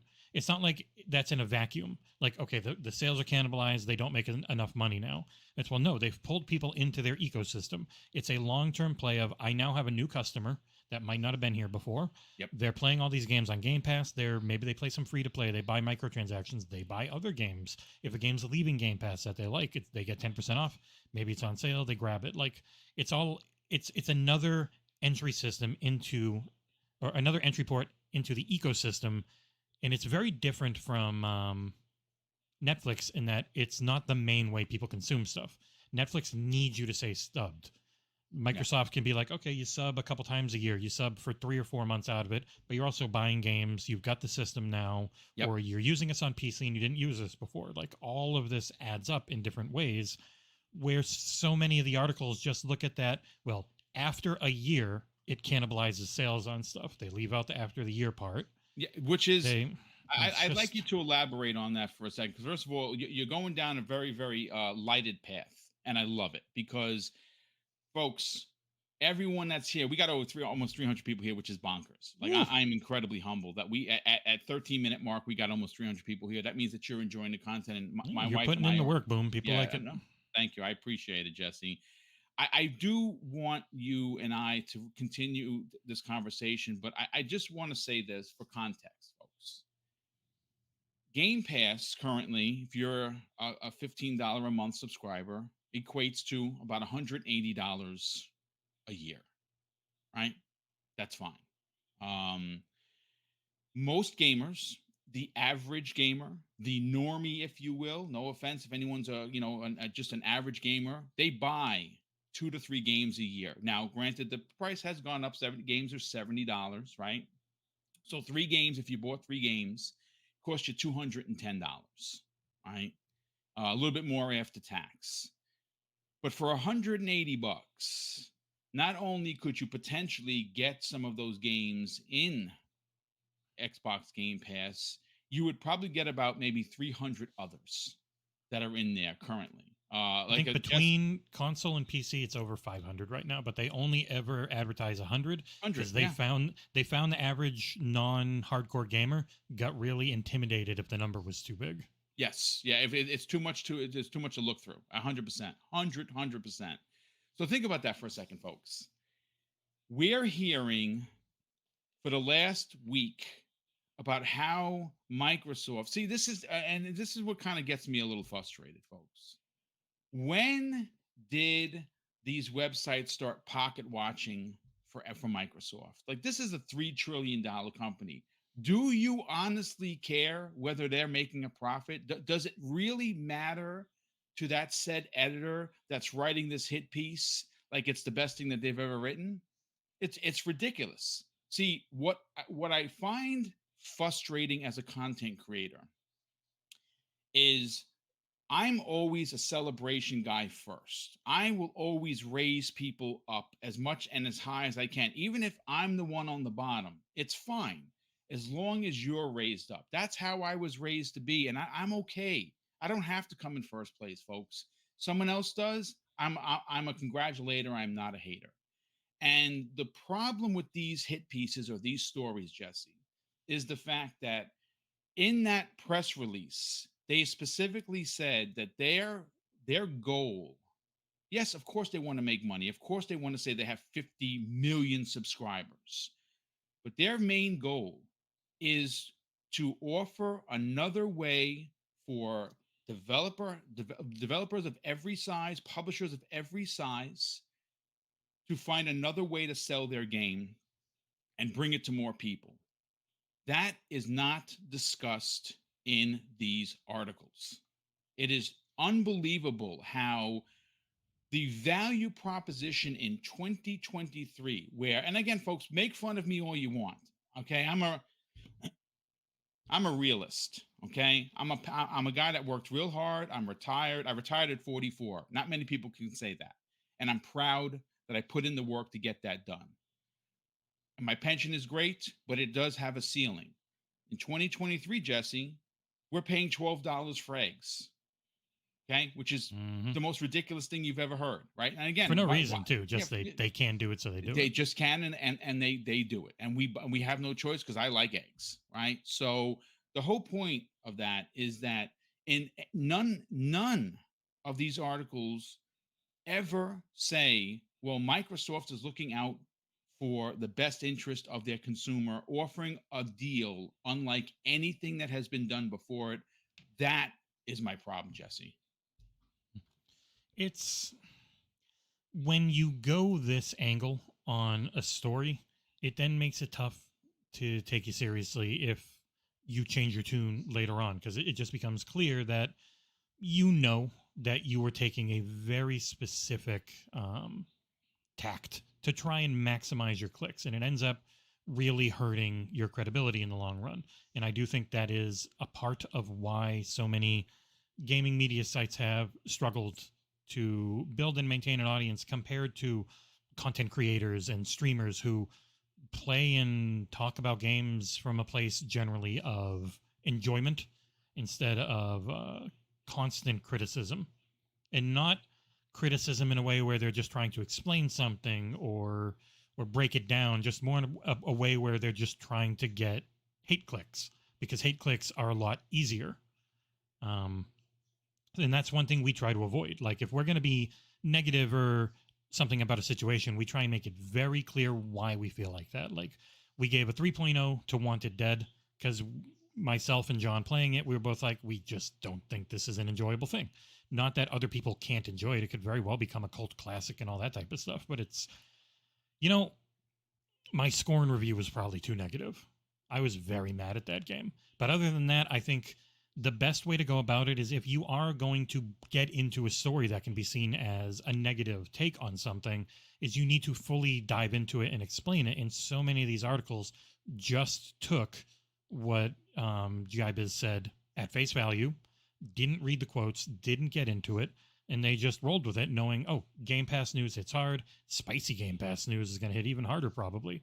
They got their hate clicks, but then in the future, people can call them out if it turns out, like Phil has said, and obviously don't believe business executives' speech is generally, how can I say the least amount of truth possible while sounding like I'm being open? Because that's just the way business works. You can't be honest, especially if you're in a publicly traded company. But Phil has said it's profitable. I don't think he'd say that if it wasn't. Well, he'd be lying to his investors, and that would cause problems. You can't do that. And companies... Right. And their response was, hey, more and more people want to work with us because this works. Like, you could tell if we couldn't get any companies into Game Pass, then yes, it's not working. But obviously, we're getting more and more.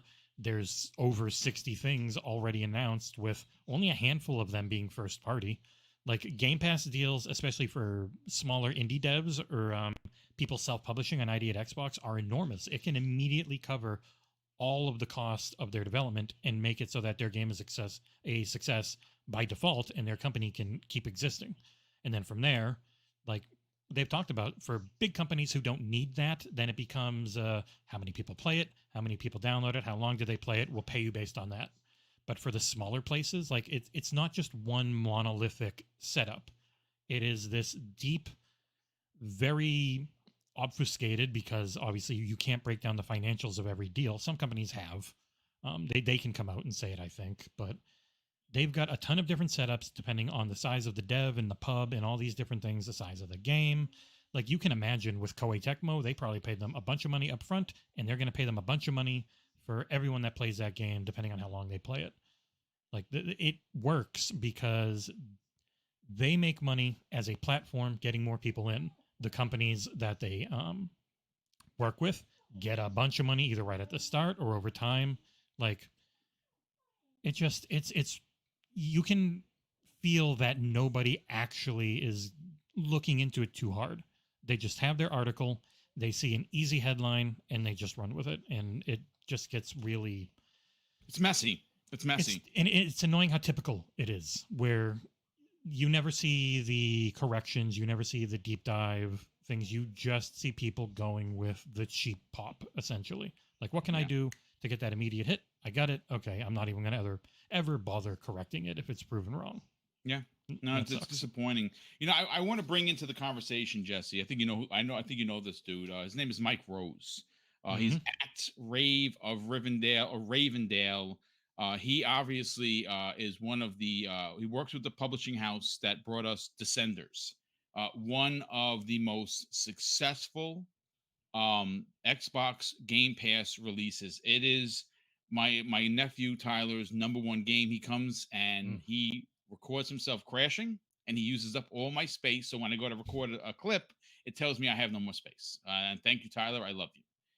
But this is, he put out a tweet yesterday. The 15th. Yeah, yesterday. I want to read it, folks, because this is a man that understands the business of gaming. He understands the business and the advantage of Xbox Game Pass. And I've spoken to several developers of smaller games that basically, my first question is, hey, is your said new game coming into Xbox Game Pass? And some are an immediate yes, it is, because it's good for our business. And others have told me, boom, I'd love it to be in Game Pass, but there's a waiting list, so I'm waiting. Yeah, that's a fact, folks. That is a fact. But let me read you the two tweets from Mike Rose. It says, every time Game Pass is in the news, my Descenders search fills with mentions as people on both sides try to explain why Descenders is proof of their own claim about Game Pass. Every single time, oh boy, do I learn that gamers do not understand how video games work at all. And this is what he said as a follow-up when he was being asked what he meant by the community. And it's jarring. All I can say is this. We are aiming to get every single title we publish from now on onto Game Pass. In doing so, we'll secure success for each title and relieve the immense pressure for the devs. But please, gamers, continue to explain why this is bad for us. I mean, now listen, I don't know how Jesse, I don't know how clear anyone could potentially be, but I think that is in itself, coming from someone who understands the business, who's in the business of selling video games. What are your responses to Mike's opinion on this? I think it's not just gamers. I think it is quite often people in the industry too. Like, it's an unfortunate thing, but a lot of people, the gaming coverage industry has mostly been based out of San Francisco. It ends up being really small for how big gaming is. It's actually tiny, which And it ends up being, and you can see with certain things when they pop up, it ends up being a little hive-mindy at times, and also full of people that grew up on PlayStation and Nintendo, and they know those platforms better. They don't know or follow, especially after Xbox One. They didn't really follow Xbox much anymore. Even some of the bigger podcasts out there barely feel like they're Xbox platform focused. They're more entire gaming platform focused, and you just see it so much. Uh, Fans end up following talking points from their preferred creators, and there's so many of us on YouTube who don't know the gaming industry, and getting to see something like the Double Fine documentary, for if you've watched all 22 hours of it, is really enlightening because of just how hard it is to make anything, how hard it is to make any money, how hard it is to have the money to originally make something. Knowing trying to even understand the financials of how all of this stuff can work, like we don't know. I doubt most media people know, but so many end up treating it like, well, I know better. That's actually one of the things I yell at Nick about a lot. Is like, you just don't know. If you had the right training, maybe you could get good at it and you'd know, but there's so many layers here, and we don't get to see almost any of them. But then you will get constant articles that are coming from a place like they know better. Even the analysts and stuff who have NPD numbers feel like they know better. But then the CMA's thing, or the EU's, one of them comes out and it's, well, actually, the ship-through number on Series consoles versus PlayStation consoles is really close. That's because we know that Xbox is also putting Series consoles into their data centers and doing all that with so they've got all these Series X chips. People are like, well, how come I can't always get a Series X? Well, it's because they're also loading them into their data centers as well. Yes. And the Series S is the main thing you end up getting at your retail. How many X's are going out versus S's, like, we never end up knowing, but people will say, oh, well, it's obviously a 2-to-1 difference. And it's like, well, you don't know. You're not getting those numbers. But people will always act like they're coming from a place where they do know. And it's like, well, no, the reality is you don't. That's it. Yes. But people can't just say, well, I don't know for sure. They have to have an opinion so they can write an article and they can keep doing these things. And then they think, okay, and people will take them as an expert and go on Twitter and go on Reddit and yell at each other over it nonstop because everything becomes a list war. And I am unbelievably sick of all the list warring. Like, that's like 99% of discussion around games now. It's rarely about games. Yeah. Rarely about even things coming and just talking about them and trying to, or even the industry itself. It just ends up being, well, my preferred platform has A, your preferred platform has B. Let's fight over it in 9,000 different ways forever. And it's tiring. And it's tiring, it's frustrating, it's boring at times, for sure. Yeah.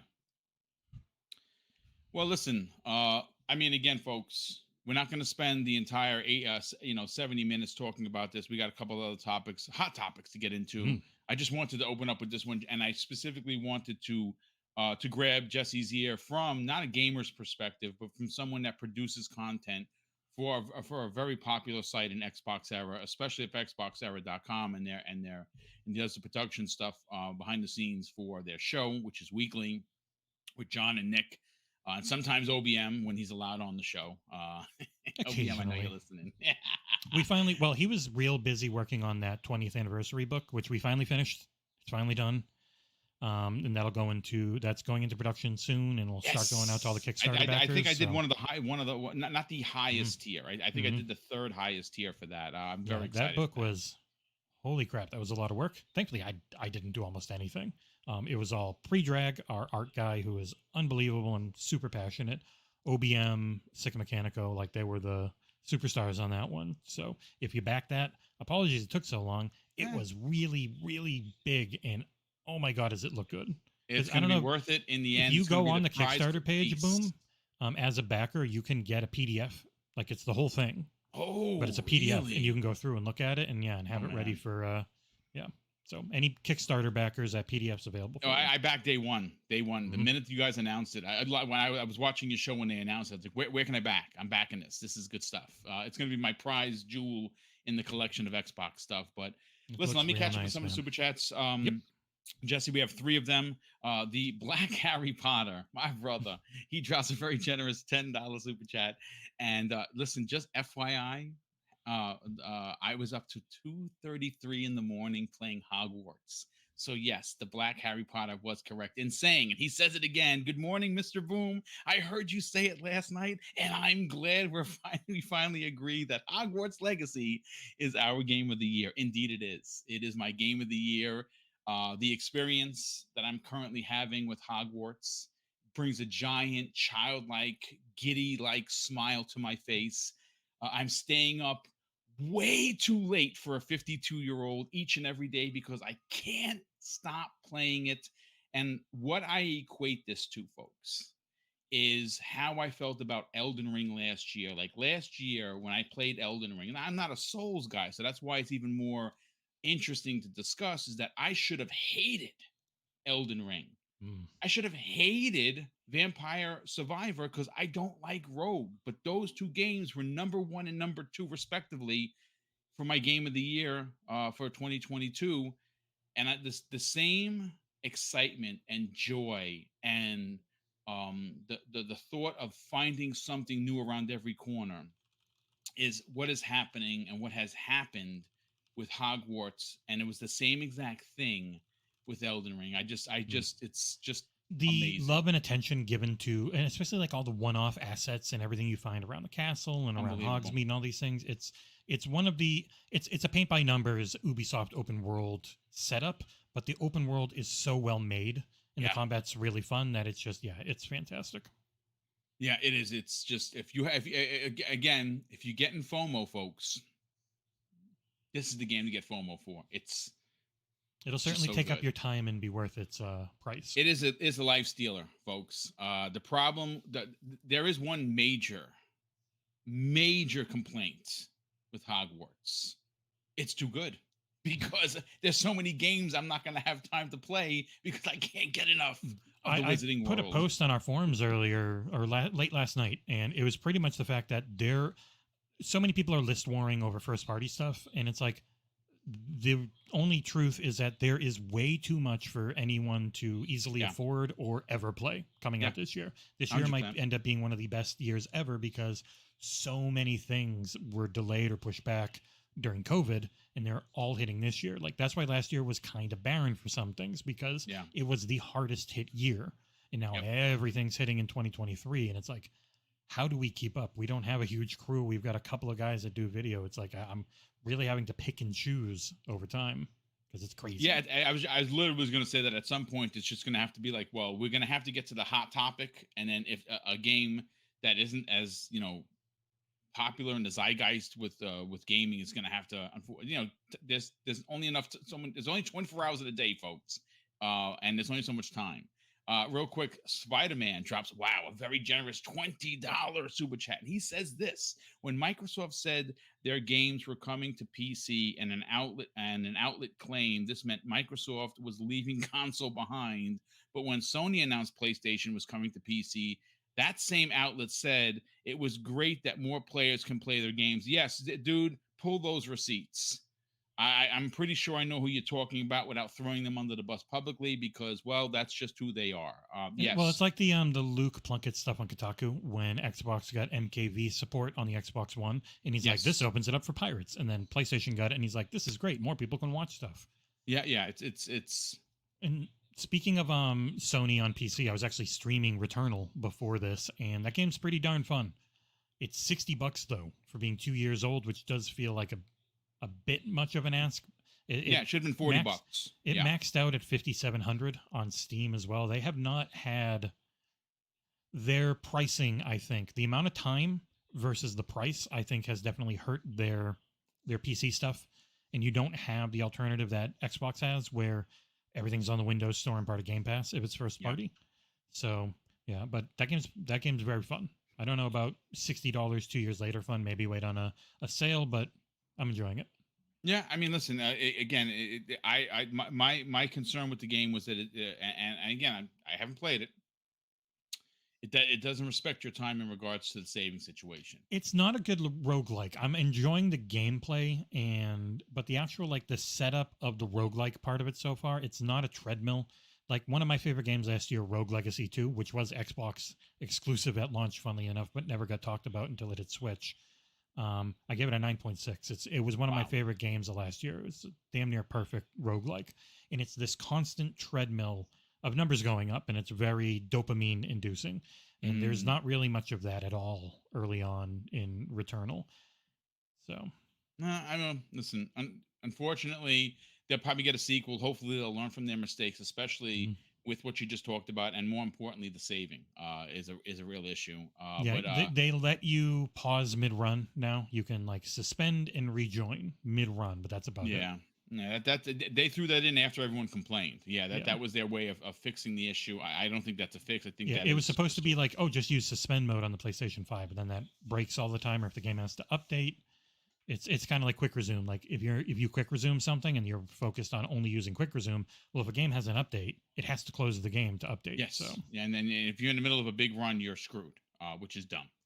No, I mean, thank you for the clarification. But Dreadful Sean drops a very generous $5 super chat. Sean, thanks so much for popping in, brother. He says, popping in to like the stream and say that your new intro is fire. Yeah, that new intro comes the way of Sean Labrie, who is genius. He did one for me that I wanted for. I was actually gonna do it for shorts, and then when he did it, I was so infatuated with it. I put it on social media, check the pulse, and everyone that saw it was like, "Holy s, boom! This is crazy good. This should be your opening." So then, of course, I sat and I thought about it, and I said, I'm trying to unify the channel. You're going to see some big changes coming where it's going to look really good, but I'm trying to do one uniform look, except and also offer different optics per show. So not every show looks like the same show. And I wanted to start off with something something as big as an intro and an outro. And I thought about it. And I said, listen, I asked Sean specifically, could we keep the same beat? Could we keep the same aesthetics, but somehow change the characters and add the logo in on the back end of every show? And he's like, dude, that is brilliant. Send me the stuff. I send it to him, and he works so quick. Like he's sometimes hard to get in touch with, and it's not because Sean is being a jerk. Sean is amazing. He is just loaded with work. So yeah, he was able to bang out 4 additional intros with all different characters. I think in a week. It's just incredible. So yeah, that's how that came to pass. So shout out to Sean Labrie. And I'm going to put all his information in all of the videos that I do. So if you want to get in contact with me, you'll have his email. You have where you can DM him on Twitter. And if you're a showrunner and you want to see if you can get work done, just reach out to him. It does take some time for him to get back to you, but he will get back to you. And also, Sir X-Men drops a very generous $2 super chat. It says 80 million live gold members buy games out of that outright fact.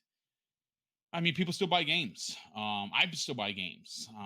If it's not in Game Pass, if it's on PlayStation, I buy it. If it's on Switch, I buy it. I just bought 2 copies of Metroid Prime Remake, one physical, one digital, because I love Metroid, and I'm going to leave one sealed because it's going to be worth a lot of money. But listen, Jesse, I want to get into some of the other topics. And one I want to get into is one that came across my desk late last night, and I sent it to you.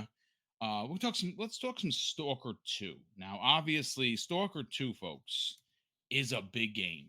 It's one of the first games that we're going to see running in Unreal Engine 5. It is an Xbox Series X and S exclusive. We've heard that developers say this publicly that at this time there are no plans for a PlayStation launch. they weren't doing any console version until Xbox came to them. Yes, that is correct. That is correct. Thank you, and thank you for bringing that up, because I actually heard that. I didn't know it was actually true, but yes, Xbox did go to them, and originally this was going to be PC only. So thank you for that clarification. I bring them up for 2 reasons. One, their story is incredible. This is a team that was in Ukraine when Russia invaded, right? They had to leave with their families.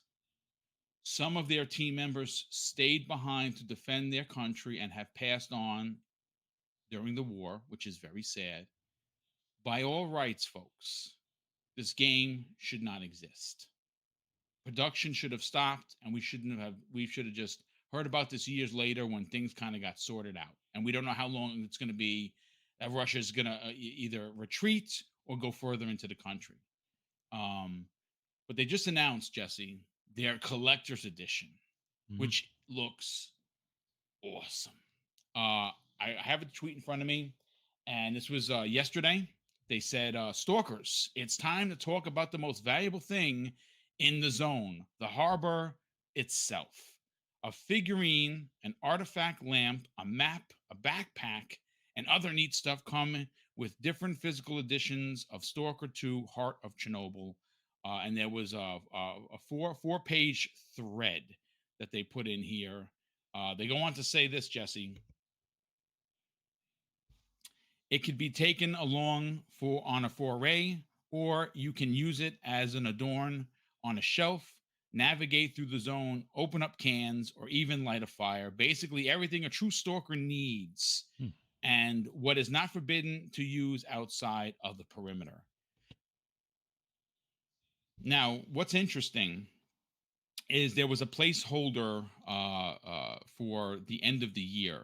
J-Rock, good friend of the community, specifically asked, and this was on the UK aspect of it. He asks, is it releasing in December? Because it had a December placeholder date. And Stalker actually responded to J-Rock and said, that's a placeholder. We will announce the exact release date when the time comes. Now, if you didn't know, folks, and we've announced this many times, my wife and I wanted to do a very, very special giveaway. Now, we do a couple every year. Last year, during Christmas, we gave away $1,000 in 2 hours. Very hard to do on a retired salary, but we were able to do that through channel membership, which we put away along with the super chats. We tuck those away, and then we do these big giveaways. Well, this year, someone wrote, boom drives like Stevie Wonder. Yeah, some of the cars it just handled terrible. I'm sorry. And it's the winter too. You probably didn't have snow tires on. I probably did not. I just played the car, whatever it is. And yes, I trust me, I'm a good driver, folks. But my wife and I announced that in order to give back to the team of Stalker 2 and their families, we wanted to do something special, and we are giving away 15 copies of the game when it's released. We're going to have a special 1 hour or 90-minute release podcast where in that 60 or 90 minutes, we're going to give away 15 copies, and we're buying the 15 copies, not giving away Game Pass so you can download it. We're actually going to buy the copies, so that studio will get their 70%. And obviously we know that that's the cut. Microsoft gets 30, they get 70, but we wanted to buy 15 copies of that game, and we're going to give those 15 copies away. The first 8 of them are going to be giving away to anyone that is a channel member, and the next 7 are going to be anybody in the live chat at that time. We don't pick ourselves; we let the picker do it. And if you win, you get a copy. And even if you're outside of the Americas, we will get you that copy one way or another, even if we have to send you the money.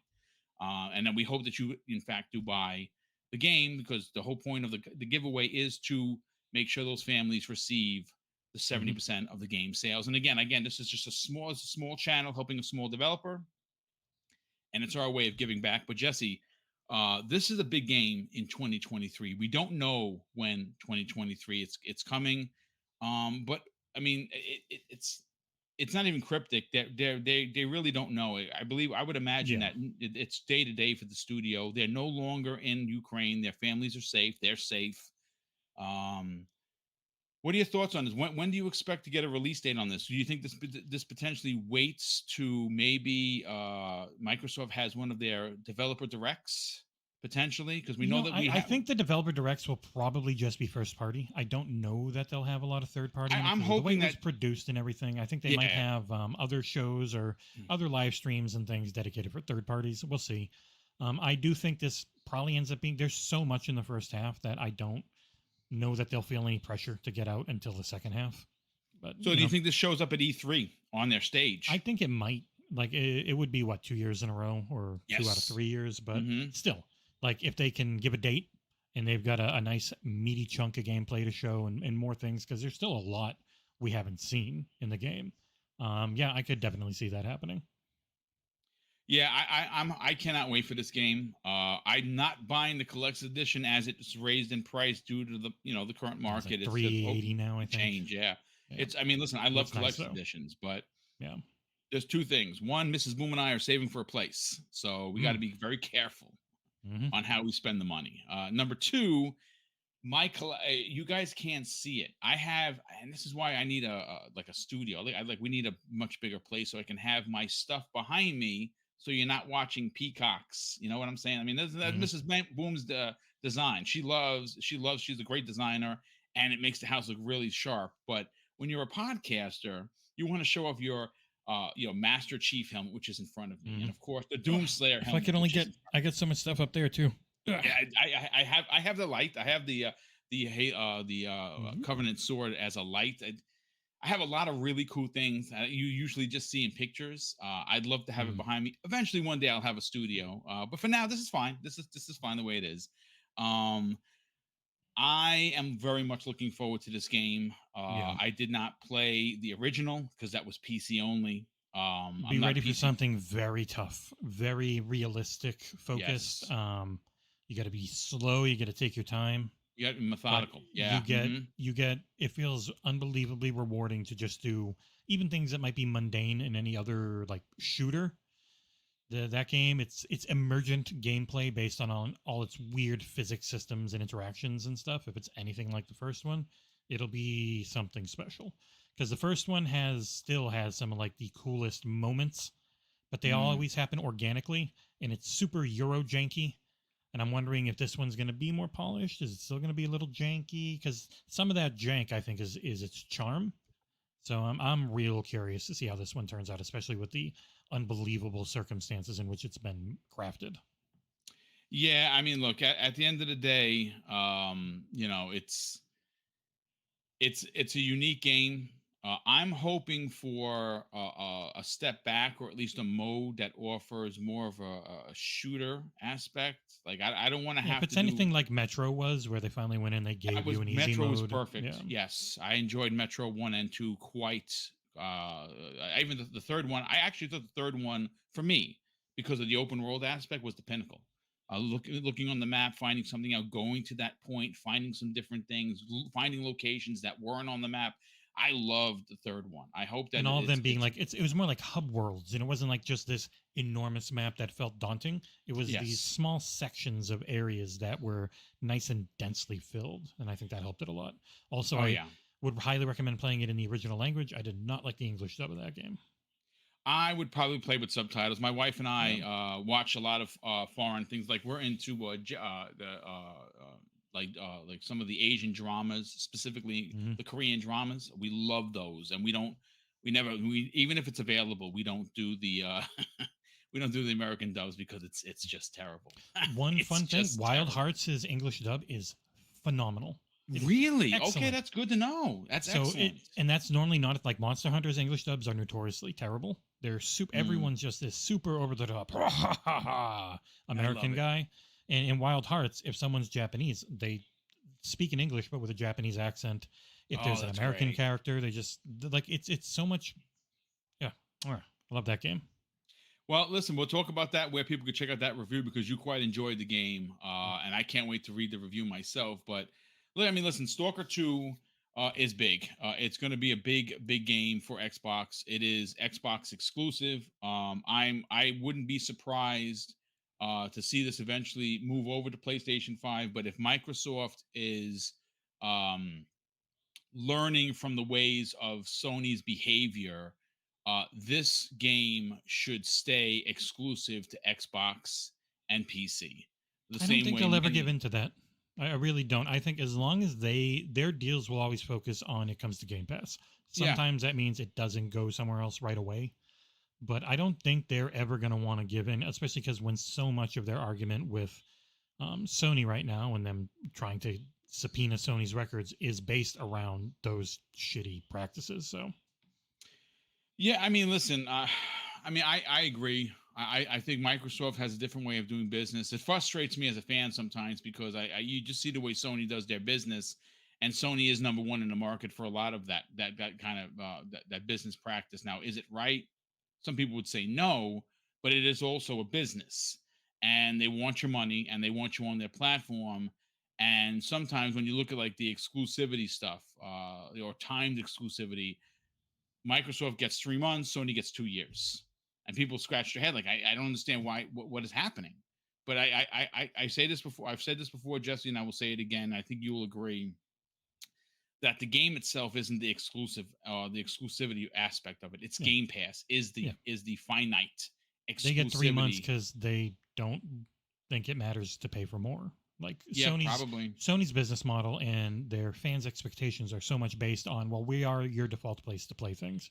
We Hmm. want to. You think of playing a game, you just think of Sony first, and Microsoft's is we are your default place for our games, but also Game Pass and the best value we can give. Yeah. Hmm. It's a very different business proposition from Nintendo, which is almost entirely powered by first party, and Yes, Sony, hundred which is percent. actually mostly powered by third party.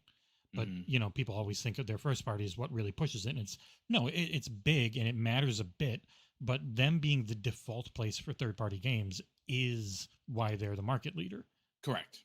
Yeah, absolutely. I mean, listen, it's we're gonna see what happens. Obviously, next week we talked about it last night. Microsoft is gonna be sitting down with the EU Commission to go over what their concerns are, and I guess try and lock down solutions or concessions or remedies, as they're called in the UK.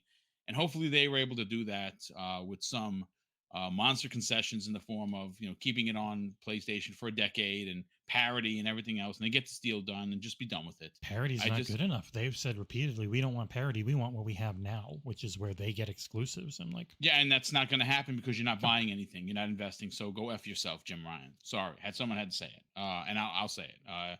And again, I don't want to steer this off the course and go racing down the hill. But see, that mentality is balls of steel. That's to suggest that, well, parity isn't good enough and we're not making the $70 billion investment tells me that the arrogance of Sony stinks. Their business practices stink. Their consumerisms are off the chart terrible. You ever try and get a refund from them? They'll lock down your account. There's a reason why there are $70 games outside of just inflation. There's a reason why they're one of the only publishers that charge a crossplay tax. There are the list goes on and on for these practices that are that in any other market, Jesse, would be considered anti-consumer by leaps and bounds. But somehow, their fan base cheers this on. I said this last night, and I'll say it again, just in case you missed last night's show, before we move on to the last topic of the show. How is it? Okay, now if you're a PlayStation fan, I mean no offense towards you, but hear me out. MLB The Show 23 is coming into Game Pass day and date. In Game Pass, day and date. You know where it's not going day and date? The $3 or more service that Sony currently offers, which I just re-upped for $120 because I like having all the services. It's not going into PlayStation Plus Premium. It's going to cost you, if you live here in New York, where I live, $76.43 after tax for the PlayStation version. Think about that for a second, folks. How ridiculous is that on paper? Even more ridiculous to say it out in the open. You say to yourself, wait a second.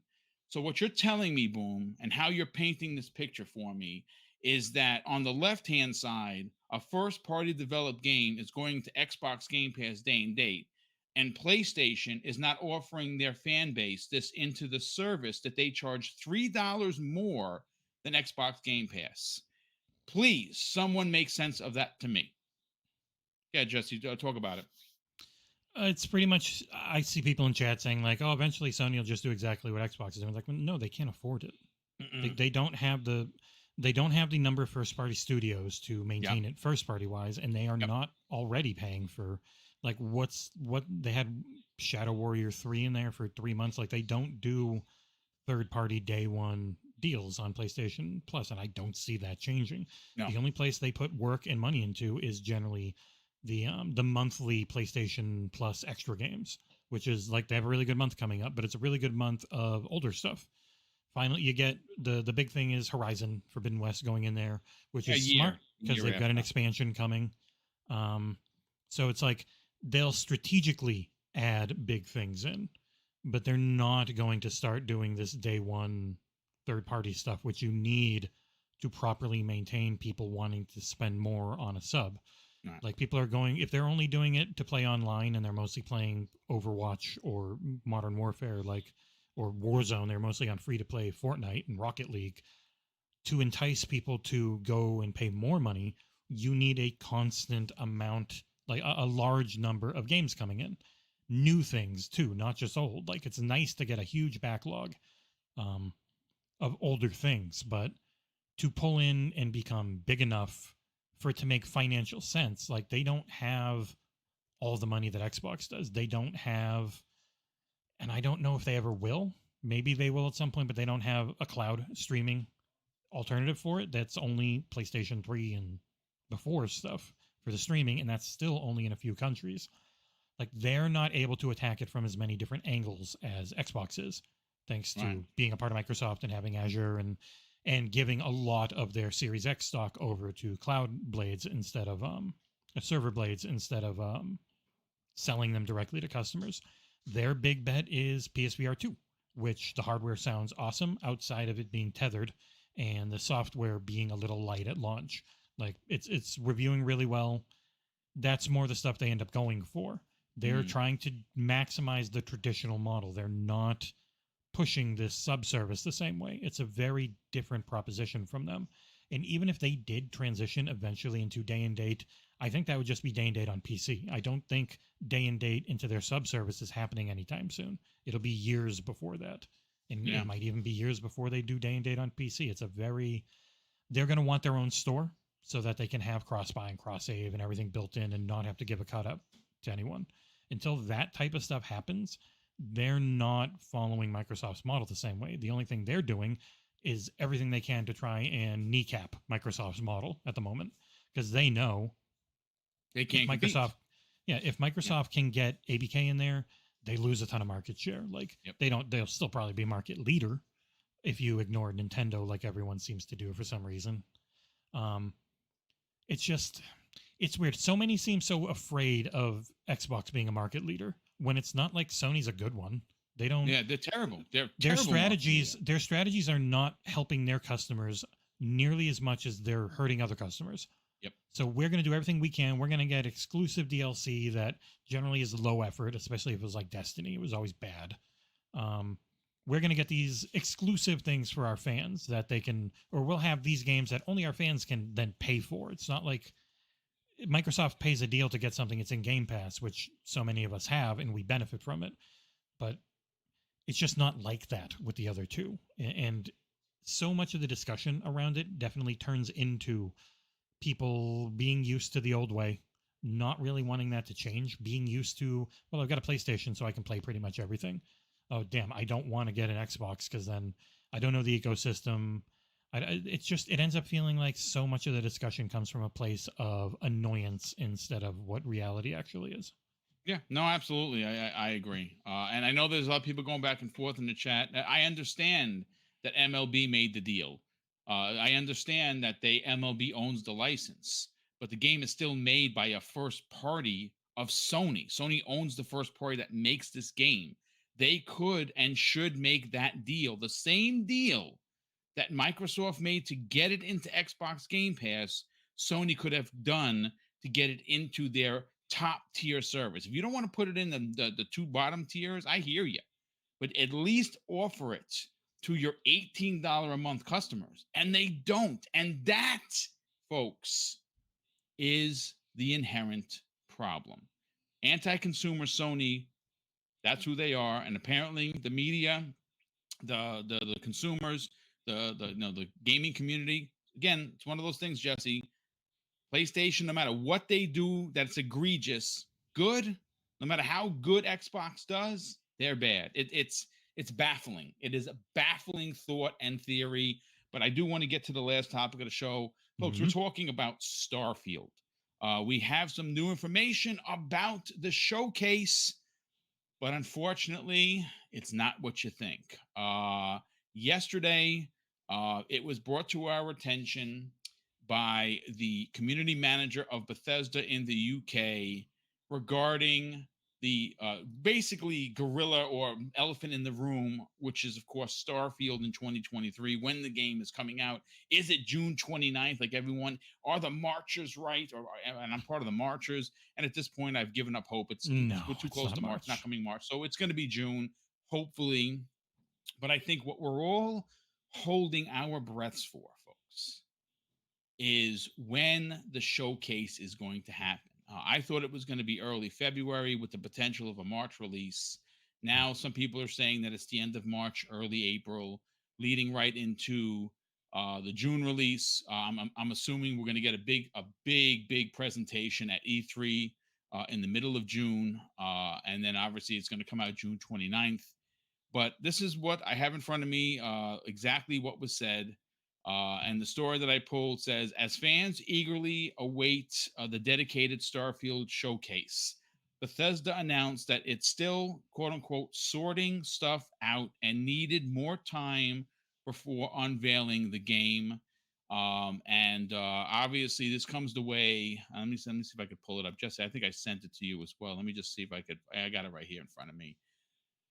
They go on to say, this is directly from the community manager. They say this, folks, we'll have more to share on the showcase when it's ready to be.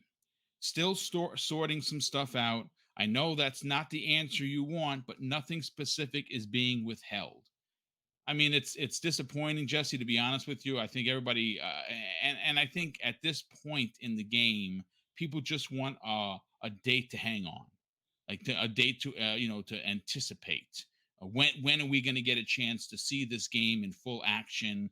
When are we? Because this is not going to be like some of the stuff they've released previously, where it's going to be like music playing in the background. You can see a robot walking all by itself. It's going to be gameplay. That's the whole point of this. It's to show gameplay, something we've all been wanting to see, full on action-packed gameplay, showing us flying off the planet, flying into the planet, leveling up your ship, changing your ship, customizing your ship. This is everything that we're going to see. When do you kind of think they're going to let the cat out of the bag, at least? It's tough. I know they've got Redfall coming, so it would be before May. I doubt it would be after May. That would be too close to E3. Yep. I would also say community managers generally don't know anything. They just get told this is the line to say if people ask, and that's about it. So for the most part, I don't think anything's really changed. It could be whenever they feel like. I think in this day and age, we've come to realize Nintendo can announce a direct a day before. Sony can announce a state of play showcase a week before, and it's fine. Yeah. Some people were complaining it was too long, that they had to wait 2 weeks for the developer direct. Like, I think in the end, it could be at any point. We'll find out 1 to 2 weeks beforehand, and it'll be fine. If the game is coming in June, like people seem to think, and they're going to do another gameplay thing, it would probably be well before E3, because then you'd imagine they'd have something else at E3. Like, we did get a decent amount of gameplay and stuff, but even then, with how big this game is, what they showed last June is still probably just like a smidgen of what's in that game. So, like, the actual docking onto other ships to raid them or to help them, there are so many different aspects to this game, which is why it's taken so long. But yeah, with new game announcements or anything like this, community managers will be given a script, pretty much like, hey, if anyone's asking, there's no updates. Obviously, it's going to come directly. And also, like other regions generally won't know. It's going to be the US for a US dev. And for pretty much anything Xbox or Bethesda, it's generally US centric. So unless you're getting something directly from Maryland, uh, we're in the same boat we were. We don't know. It could be any time. It could be maybe they wait till E3 and then it's like this big thing there. Because if it's coming out in June, I doubt it. But the only answer is no idea. Yeah, I mean, again, it's definitely a big question mark. We don't know. I see a lot of people asking specifically about the Stalker 2 thing. Folks, listen, as you know, we're all about choice, right? We're all about inclusion, especially that's super important for us in the channel. Uh, Stalker 2 is going to be available both on Steam and on Xbox. If you are one of the winners, your choice. It's no hair off our backs. If you want, and I do believe if you buy the Xbox version digitally, you'll get it on the Windows Store. There you go. So there's that. So again, if you specifically want it on one platform or the other, we're not going to fight with you. We're going to give you Windows what you Store want. is okay. It used to be really terrible and games would never install. They've slowly clawed back that awful Windows 8 infrastructure everything was built on, and it's okay. Yeah, no, absolutely. Now I have more issues with Steam. I actually run into a ton of issues with Steam on review codes. My God, I hate that. Well, like I said, folks, I hope that answers your question. Of the 15 copies, if you're one of the 15 winners, we will buy the copy wherever you want the copy. You want it on Steam, we'll get it for you. You want an Xbox, we'll get it for you. It's not a problem. Choice is king. Know that, I mean, there are only two places to get it. That's where we're going to offer it. And if you're outside of the United States, because we can't ship codes, it's dumb. I don't like this region thing. It's just dumb. It's because the costs are always different. Yeah, like you buy a code in Argentina for like $25 US, then everyone would just do that. That's why they end up restricting it. No, it's fine. We will get you the money one way or another. Obviously, we use PayPal only, folks. We don't use Cash App. So if you win and you're outside of the country, we will of course give you your winnings, because that's we're one of the few channels that actually do that. We'll pay the transfer fee. It's fine. It's just a couple extra bucks, but we only use PayPal because it's safe for us. But ladies and gentlemen, that's going to do it for us today. A solid 70-minute show. Hopefully you enjoyed the topics of conversation. Hopefully you enjoyed my ridiculous driving, because it's pretty bad. I drive better. I actually, you want to hear something? I'll let this live on the air. I love Forza Horizon, and 5 is just God tier great. But to this day, I think my favorite driving mechanics come the way of Dirt 5. Like, I absolutely love that game, and because you see it being played all the time. I have hours and hours. I want to say I have at least 15, maybe even more hours worth of gameplay recorded, because I really, really enjoy Dirt 5. But listen, Jesse, sell your brand, brother. Talk about XboxEra. Tell everyone what you do there, and more importantly, what you dropped today and what you got going on, and where can people reach out to you on social media? Yeah, so we're XboxEra.com. All our links are there. We're at YouTube.com/XboxEra. Today I had a Wild Hearts review go out. If you want to go check it out on the YouTube page, I put a lot of effort into the video review. I think it came out okay. We have Like a Dragon Ishin review coming from our writer Harmonica, and video from Sick Mechanico, so it'll be very nice. That hits real soon. My God, we have had a lot go up. We had a really good Hogwarts video go up from Sick making the video for Fairy Empire, our writer. I am JJS Norris on Twitter. I don't tweet that much. I mostly just make jokes at Jeff Grubb or make fun of Nick. That's most of my tweeting. But yeah, XboxEra.com. I stream over on the XboxEra on Twitch. And yeah. Oh, and we're doing a giveaway on Twitter right now for Wild Hearts, the Karakuri edition. So nice. It's a global Xbox code, so anyone can enter. Excellent, brother. Well, listen, thank you so much for being here, brother. Definitely appreciate you taking the time from your very busy schedule to hang out. Hopefully you folks enjoy today's podcast enough to hit the like button. If you're new, finding the channel for the first time, please consider subscribing and helping us march. We're marching to 12K. We're 200 and something subs away from 12K. Would love to hit it this month. Please subscribe to the channel. And not for just giveaways, folks. Do it because you enjoy the content. We do this 5 days a week, Monday through Friday, 5 different shows, 5 different panels, all fantastic content that is well researched. And like I said, you see, I read verbatim. I give credit where credit is due to the article writer and the site when I do read their articles, because we're all about that as well. And of course, I'm going to close out. Oh, real quick, thank you, a big thank you to all the super chats that came in. A lot of big ones today. Those do help us more than you can possibly understand. And of course, I'm going to close out the show with something that's important to me. Hopefully, one day, be important to you.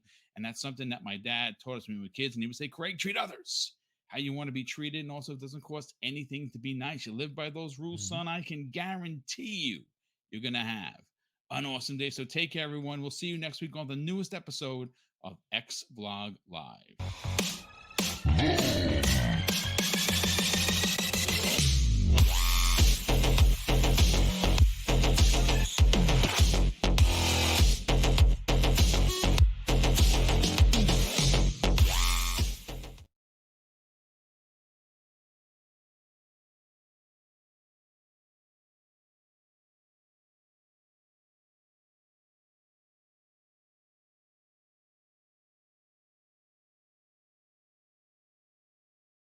Coming real fast, better have those balls shaved. So if you want to get your balls shaved in time for that ideal Valentine's Day gift, you go to Manscaped and order yourself a lawnmower 4.0 and make sure to not use the guard, so that, you know, it's all nice and close.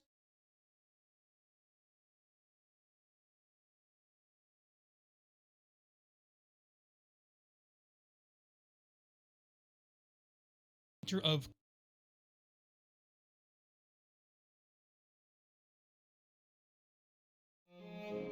Wild Hearts is fantastic. I had long been waiting for a game in the genre that Monster Hunter essentially created to come along and take a more serious approach to its world. You will take on the role of a kimono hunter in the fantasy region of Azuma. Across various hunting fields, you will use the power of the karakuri, a Green Lantern-style glove, to create machinery out of thin air. This creation system invigorates the game with a sense of grand scale and utter absurdity that I loved. EA and Koei Tecmo have teamed up to bring us the no uwu allowed hunting game of my dreams. So let's get into it in the XboxEra review of Wild Hearts.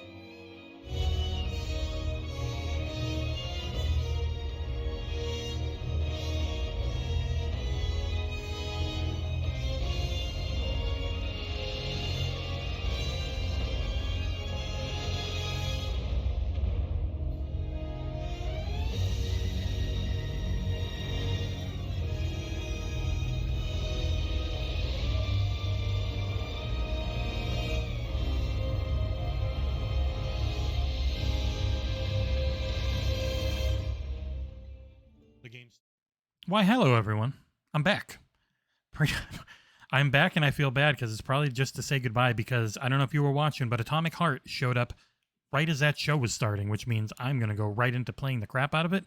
And unfortunately, I highly doubt that I'm allowed to stream that. So thank you, everyone. That was really fun. Another 3-hour stream. I'll have Atomic Heart done over the weekend, which means then I should be able to stream more, though I do have Scars Above, but I don't think Scars Above comes out until the very end of the month. So yeah, I've got plenty of time on that one. But yeah. Hello. I'm very sorry, Mort. I would like to stream more, but boy, Atomic Heart is a 20 to 35 hour game. They say over 20 hours of campaign content, over 15 hours of side content. So I've got rest of Thursday, Friday, Saturday, part of Sunday to play it, and then have it done, reviewed, narrated, and edited by Sunday night. So that's going to be real fun after I just did that with Wild Hearts. So, but hey, you're going to have You Had Me at Halo to watch tonight, Mort. You're going to have the XboxEra podcast on Saturday. There'll be plenty of streaming left from our site. But yeah, thank you everyone so much. Boom is a really nice guy. It's always fun to be on there. And I will see you guys probably Monday, I would say, would be the next time. So.